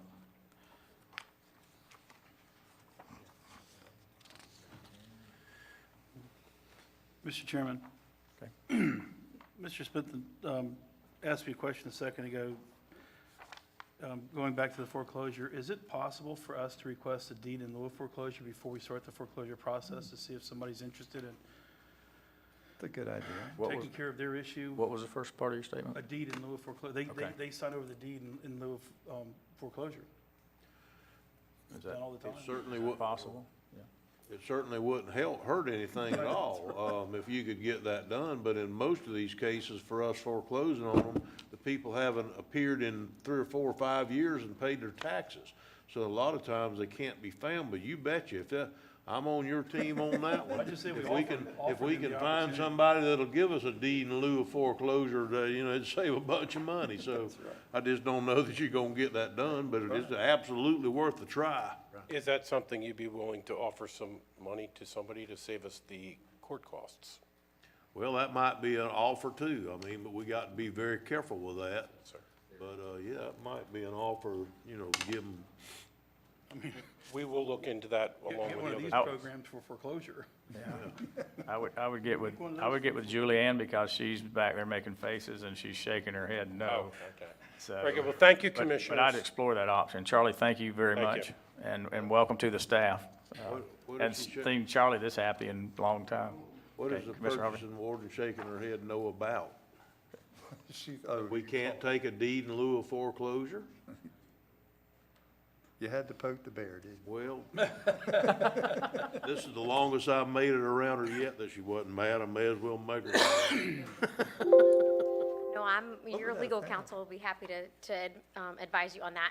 My concern is that we've had numerous property owners wanting to give us properties, and if we're gonna start paying people to give us deeds, No, we're gonna have a whole bunch of properties that we may not want. Only concern I had. Okay, I thank you. think these are code case by case basis, though. Well, no doubt. Yeah.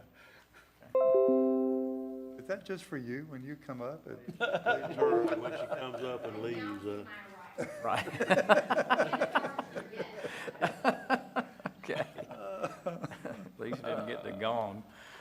Okay. The gong. All right, thank you, Charlie, and your staff. Okay, we move down to Clerk of Court, Honorable Tim Smith. Thank you, Mr. Chairman. I have a couple items to mention. First, y'all were speaking about the SCOP grants earlier, and the amount that's budgeted, approved by FDOT, and then we refund money if we don't spend it all. That's not how that works. We pay up front, and then we ask for reimbursement. So it's not money sitting in our account. We get it back, so it's our money up front. Did want to mention, and you all got a flyer here, Operation Greenlight. This is a statewide effort to help folks get their driver's license out of suspension if they have past due fine amounts that they have not paid that are due to the courts and your license is suspended. Yearly, we have a program where we can go back and waive the collection fees that has been assessed to your account, which is an additional 40%. We are going to run this program next week, Monday through Friday. We're going to stay open late on Wednesday and Thursday for folks that can't get there during normal business hours. We also offer a payment option. If you sign up and start the payment option, we can help you get your license reinstated. All court costs and assessments by the courts are due. Those don't get waived. The legislature does not let you waive any of those. We can waive that 1 week, the collection fee that's been assessed and added to it. So if the only one that really was interested in this brochure when I handed it out today was Laura Parsons, so I'm not sure what her license status is, but she was really interested. So Laura, let me know if you need some help. We'll work you through that.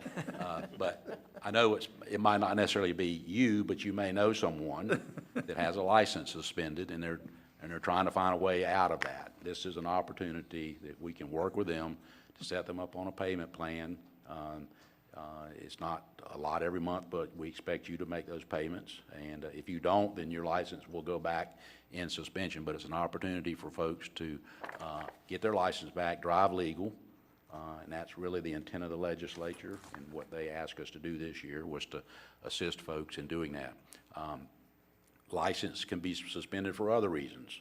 Jeff and I, Commissioner Rawls and I were talking earlier about a gentleman, a license that is suspended because of non-payment of child support. So we can also work with you to find a way out of that. It's not necessarily this program, but there are options that we can work with you and assist you with Department of Revenue so that we can get your license out of suspension.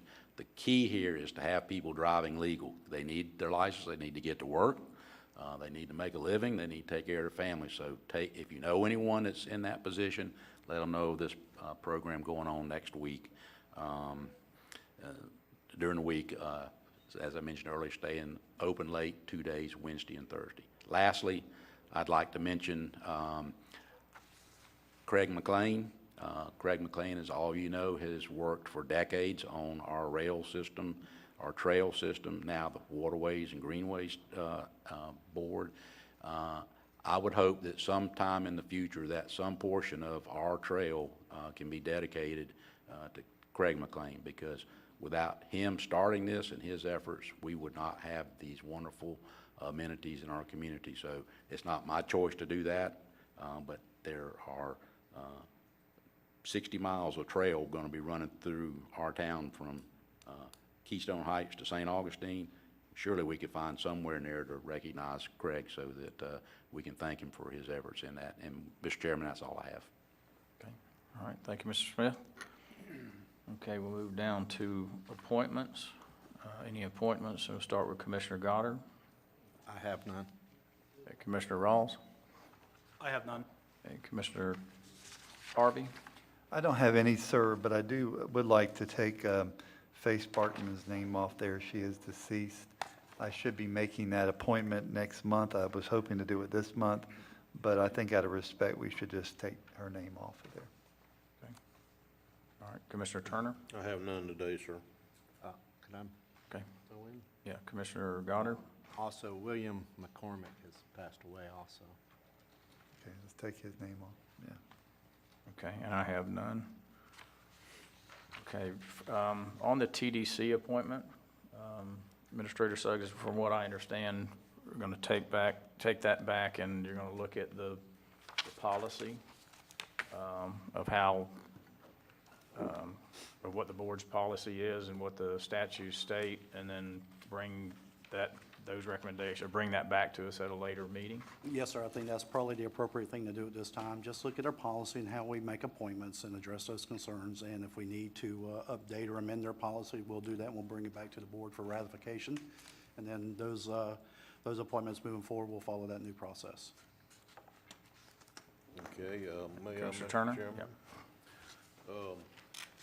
You know, I get that we want to make sure that we're doing things correctly, and I'm all for that 100%. But I don't think we should run from an issue either. And I think that may be perhaps part of what we're doing here today, is running from an issue. And I just want to, if I may, Mr. Chairman, I'd just like to state the way I feel about it. You know, I appreciate when a citizen from our community wants to participate on any board. I truly appreciate that, and especially when that person is passionate about doing so. But that doesn't make me want to take somebody off of that committee that served on that committee for many years with distinction, because the new person wants to be on the committee, even if they are passionate about it. If the other person is passionate about it too, then fine. What we need to do is wait until there's an opening on the committee, and then keep that in mind and try to get them on the committee where they can serve out their passion. But to kick somebody off the committee that's already is doing a good job and was recommended by that committee to come back, that's just not the way you do business, guys. And so, yeah, okay, we're gonna take this and we're gonna do what with it, Terry? Go make sure we're doing what? We're just going to look at the process of how applications are turned in and vetted prior to a recommendation or appointment being made. Okay.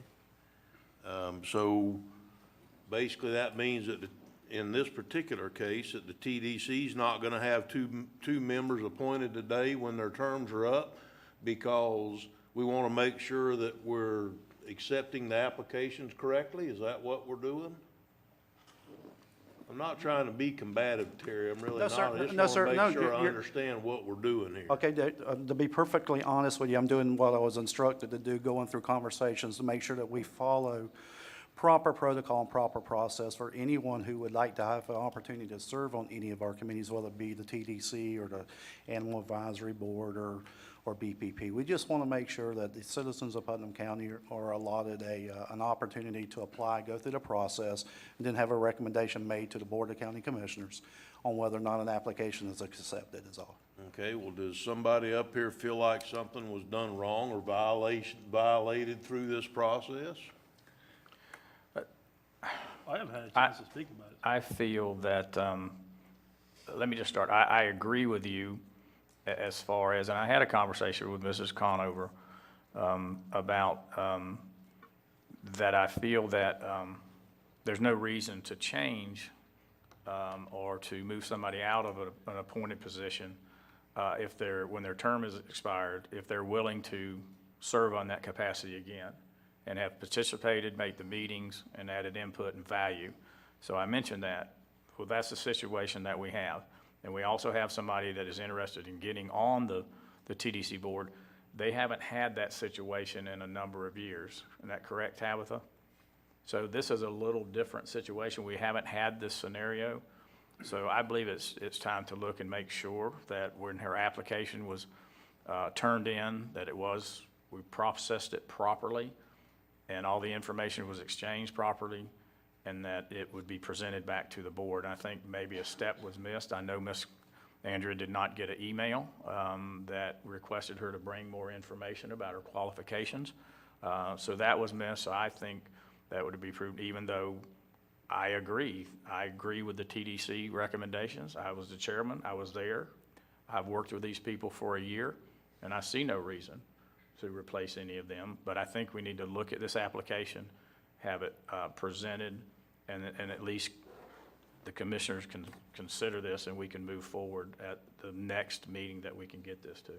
But I think staff needs to look at the procedure of how these applications come in. Are they for the TDC specifically, or is it for the animal controller? Do they just come in and say, I'm interested in serving on a committee of some type? I think some things need to be looked at and make sure we're doing the right thing. Okay, so what you're saying, Mr. Chairman, or what you're alluding to is that we look and try to make sure, and then at the next meeting, discuss this again, because I think the existing people are still on there till October 31st, aren't they? Was it October 1st?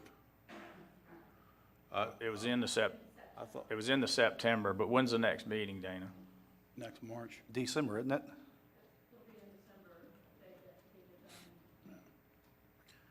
Okay, so basically, we're gonna have staff look at this and bring it back to us at the next meeting.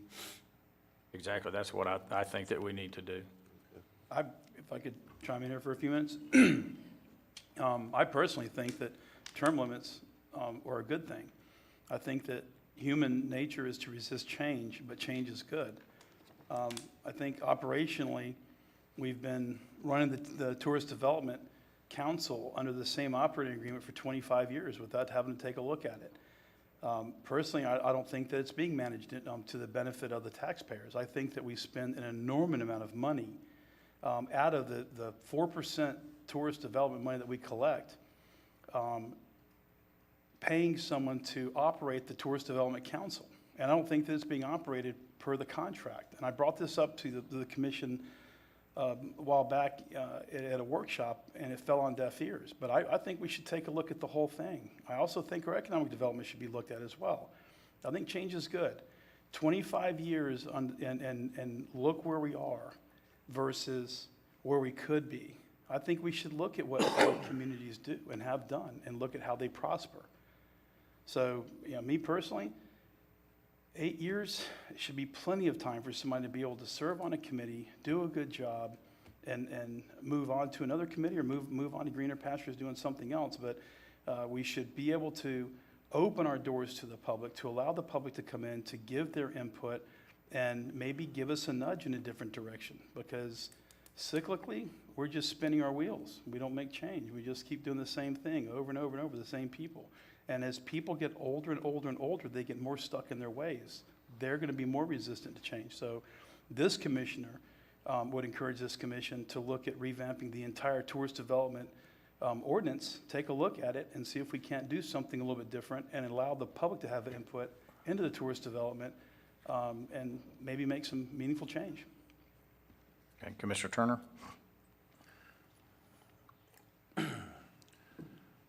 Anybody that's been around any meeting that this has been discussed knows that I'm adamantly on the other end of the spectrum.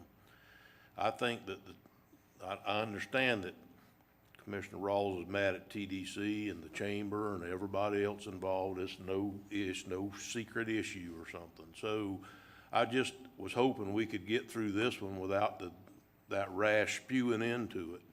I think that what we need to do, truly need to do, is take these issues one at a time. This isn't term limits in Congress. I agree on that. I do. This is somebody that's done their best to serve on a committee as a volunteer, and you're going to kick them out on the street when they're doing a good job? Sorry, can't get there. I don't mind reviewing our policies. I don't make sure we're doing things correctly in the light of it, but I think the TDC is doing just fine. And you know, if you want to take a look at the policies in the TDC and workshop at some time, that's okay with me. I'll take a look at the policies, but I think they're doing just fine. And I think that the county's a lot better off than if we had never done economic development, or we hadn't had this TDC money over the years, or if we did away with it, or whatever the case may be. So in this particular instance, I'm willing to move this forward, Mr. Chairman. That's fine if that's what you want to do. That just goes to show when we go to breakfast in the morning, we don't violate sunshine, because me and you just sure didn't know what the hell that was all about. So anyhow, so you think you can have this ready and looked at by the next meeting, Administrator Suggs? I believe, I'm sorry, yeah, I believe we can probably review it and look at it, and if we can get something done for you to review and probably approve on the 22nd, we'll do our very best. If not, it'd be the first meeting in November. Okay, thank you, sir. Okay. Okay, no other appointments? Okay. Mr. Chairman? Okay, Commissioner Harvey? May I just want to kind of end that conversation. I had some concerns. Actually, yesterday afternoon, I was kind of settled in, and then another email came out yesterday afternoon that kind of said, maybe we should look at some of this processes a little bit better. So I think that I'm glad that we're going to stop this and look at it, because I think maybe some people that might serve might go, I didn't know there would be a replacement, and I might be able to take off. Kind of like at church. You know, you don't want to give up your seat there doing something until you know someone else can take it over. And I think that opportunity either wasn't expressed by the email that I got yesterday afternoon, that maybe some people didn't know. So I think it's good that we stop just a little while, take a breath, and come back at the next meeting and give them an opportunity at that point to make any other recommendations.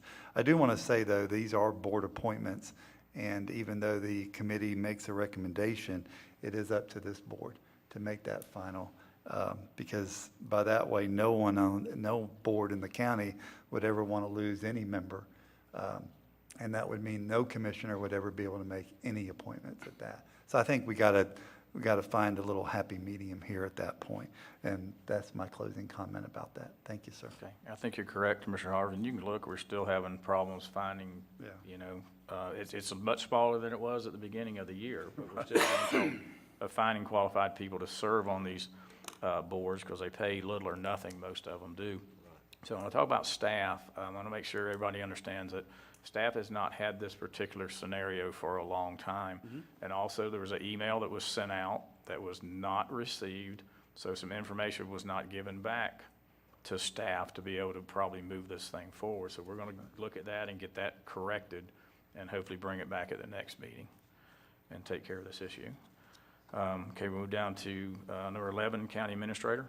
Yes, sir, Mr. Chairman. Thank you. Just real quickly, a few weeks ago, I had a very, very short conversation about a potential meeting with the Social Security Administration folks wanting to come back to Putnam County and have a conversation.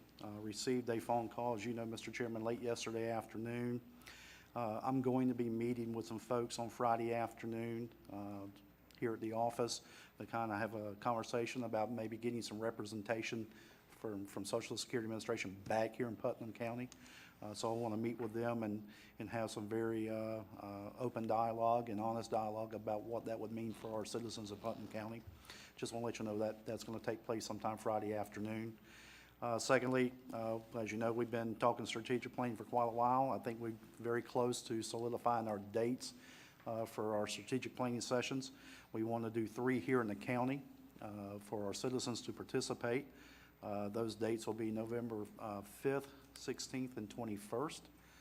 The 5th and the 21st will be evening meetings from 5:30 to 7:30. We're going to host one in South Putnam at the Women's Club where we held our town hall meeting, and one at the Interlochen Center there where we held the other town hall meeting, and then a Saturday meeting at Ravine Gardens from 9 to noon. So we'll be advertising those meetings. We'll be reaching out to our civic groups and our other stakeholders in the community to try to make sure that we get the word out for these meetings. And then I've sent an email out yesterday to our commissioners for you to check your calendars for December 16th and 17th for your meetings. The 3 meetings in November, you're certainly welcome to attend. However, as we discussed recently in the board or workshop, is that they'd like for the participation to come from those that are in attendance and not from the commissioners, so there can be some open, honest dialogue between the stakeholders. So I just want to throw those dates out there and let you know about those. And lastly, if I can take a personal moment, Mr. Chairman, I want to do something that's, I think is, anyone who has a child will understand where I'm coming from with this comment. My son will be finishing up his accounting degree on Friday. He'll be graduating with his bachelor's degree in December. So I just want to take this opportunity for me to tell him how proud I am of him, how much he's loved, and I can't wait to see what he does moving forward, because he's done some great things recently. He's found a wonderful woman and gotten married for 3 years, and they're just doing great things. And I want him to know personally that even though he may be 7 or 8 hours from me on a daily basis, he's always near and dear to me, and I'm so proud of him, and I just want him to know that today. Thank you, Mr. President. Congratulations.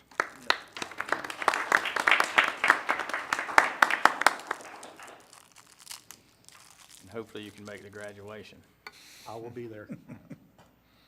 Okay, County Attorney Joe DeNovo. I have nothing further, Mr. Chairman. Thank you. Okay. Commissioner comments. We'll start with Commissioner Rawls.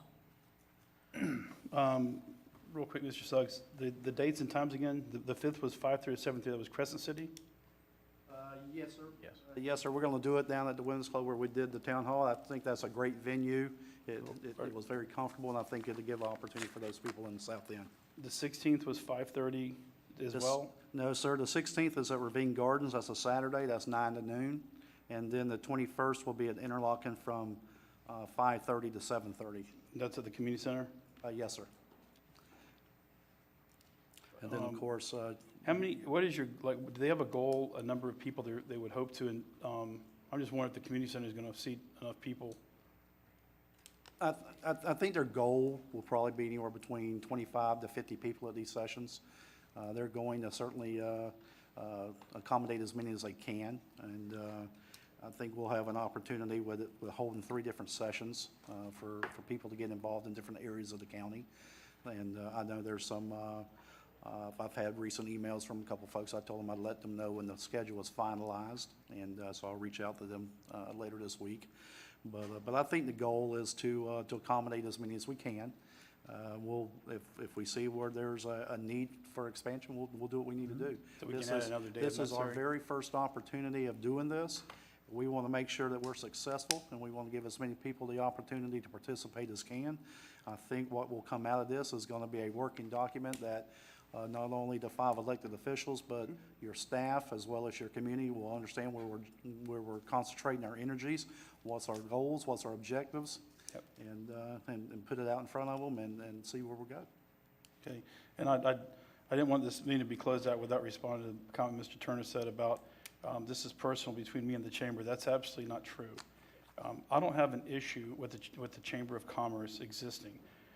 What I take issue with is the fact that this commission and staff has allowed us to go into, in one case, a 20-year contract, in another case, a 24-year contract without revisiting these. Looking at the cost that they cost to operate the chamber and how much money the taxpayers have to put up for that, that's heartburn for me, that we provide 75% of the funding for a nonprofit corporation, that we have the highest compensated executive for a chamber of commerce in the counties that surround us. I have some grave concerns about this. It's nothing personal. I look at it from a business perspective and what's best for our taxpayers, and I don't think that we get the best value in doing business that way. So that's the reason why I brought this up. It's not personal. It's my job. It's what I was asked to do when I was elected. Thank you. Thank you, Commissioner Rawls. Commissioner Goddard? Yep. Well, I'm going to say we had the breast cancer awareness cookout where we sold butts, and they did the bagging at Hitchcock's, and it was very successful, very good. Commissioner Harvey, of course, always behind that grill. I was behind it a small amount. Then we moved on down to the wine and swine, and that was equally enjoyable. But I wanted to bring up one of the things that we overlook sometimes is our graduation rates continue to increase. And that's something we should be very proud of. Our county is moving in the direction it needs to move. We still have things that we need to work on, but I'm just proud. Our graduation rates are up. Our crime is reducing. People are much happier here. They see that we are moving forward. It's disheartening sometimes when I see something on Facebook where someone is moving new to the area and immediately they get attacked by people who probably have never left this county. You know, they have nothing to compare it to. Fortunately, I left this county. Didn't think I'd ever come back. I had some hard feelings. I wasn't going to come back. My wife never let up about getting back over here. But I'm so glad I came back. But I had something to compare it to. Our county is very blessed. We are very fortunate to live in this county, and I'm very fortunate to be a part of this commission that's moving us forward. I'm just ecstatic about it. And with that, if you don't think there's anything to do in Putnam County, go look. Oh my gosh, there's something going on everywhere if you just go look. We take our time just to ride out to the forest, enjoy the tranquility. We actually go out and have a picnic out there. It's just so many wonderful things here. We need to go out and look at it. And with that, I'm finished. Okay. Thank you, Commissioner Goddard. Commissioner Harvey? Thank you, Mr. Chairman. Do want to bring your attention to tonight at the Interlochen Community Center. This board has given us the latitude to have a meeting on the MSBU. As you know, West Putnam is full of MSBUs for the grading, mowing, and drainage area. So we're going to have the meeting tonight to try to encourage more participation in those citizens committees that actually run the MSBU and contract out with private contractors to take care of the roads and things in that nature. So tonight, 6 o'clock to 8 o'clock, there'll be a MSBU meeting tonight, and it has been publicly noticed, so you can be there. I think Attorney DeNova is going to go out there with us and be a part of that tonight. The Interlochen and the Rotary Club of Interlochen Lakes area has taken over the concession stand at the Interlochen High School varsity games, and I want to thank all the elected officials. Our chairman and vice chairman were there not too long ago for the dedication of the new flag, and the Rams are winning, and homecoming is this weekend, and turkey legs are on the agenda for sale. So if you haven't had a grilled turkey leg, you're missing out, because I cook very good turkey legs. We got to get rid of the legs. I mean, Thanksgiving's coming, right? Flora Home Park they're having their fall festival on October 19th, and they would enjoy your presence out there. Craig, myself, and Tim Plymell are cooking for that event, and that'll be, I think we're going to have a little friendly cook-off. Everybody wins when you have a cook-off, you know, so they're going to do that. And please support my cooking as the best. Thank you very much. And I just want to say this in ending, and I was thinking about it in my walk this morning, how much I enjoy working with every commissioner. Commissioner Turner, you're exactly right. We do not communicate. It's quite obvious that we try to stay so far away from any of that happening. But we have a great county commission and a great staff here. And topics are brought up, and people are so willing to help. And there's not one of you that I couldn't call that wouldn't be there to help me. And I thought about this morning, Commissioner Turner, we were cooking for Pastor Kennedy. And at 3 o'clock in the morning, it gets kind of lonely out there. And who shows up with a couple cups of coffee? Commissioner Turner did that day. And I never forgot that because, you know, a lot of people are there in the beginning and there at the end, but the middle is where the work gets done at. And it was just nice to have somebody there with me. That was a very hard night. I'll never forget how hard that was to cook all night. But I'm sure if I picked up the phone to anybody in this staff or any of y'all, you'd be there, just like we'd be there for you. So I just want to say thank you and how much I enjoy working with each one of you. And Mr. Chairman, that'll end my comments. Thank you, Commissioner Harvey. Commissioner Turner? Thank you, Mr. Chairman. I'd like to start by thanking Charlie Erkman and John Cioffi for the hard work they've done in trying to bring that forward. I see they've already left. So now that I've complimented them, Jay, you can call them the teacher's pet. So, also, I would like to welcome Mitra to the county. I think she'll be a good addition to our staff. Mr. Chairman, I think that's all I have today. Okay, thank you, Commissioner Turner. I'd like to comment on the 27th Annual Swine and Wine sponsored by the Crescent City Rotary Club. We held it last weekend, and it was a success. We should have netted around $14,000. And I just want to thank all the commissioners that attended, Commissioner Turner and his family, Administrator Suggs, and Commissioner Goddard and Commissioner Harvey for cooking. And thank the Interlochen Area Lakes Club for what they did for us, the Palaca Sunrise Club and the Noon Club for sending people down to help us serve. So it was a really good event this weekend. And I don't know how Larry does it, because as he said, he cooked for the Pink Out Putnam for the breast cancer. I don't know what time y'all started, probably 2 or 3 o'clock in the morning, and then ended up at 6 o'clock down in Crescent City to prepare the food for our meal. So, but it was a good success, and I appreciate everything that you do. I know Commissioner Rawls was out of town. He's usually there. He was there last year with his wife and Liam, so we miss them. Other than that, we have a 2 p.m. workshop. Is there any further business to come before this board? Okay, we stand adjourned.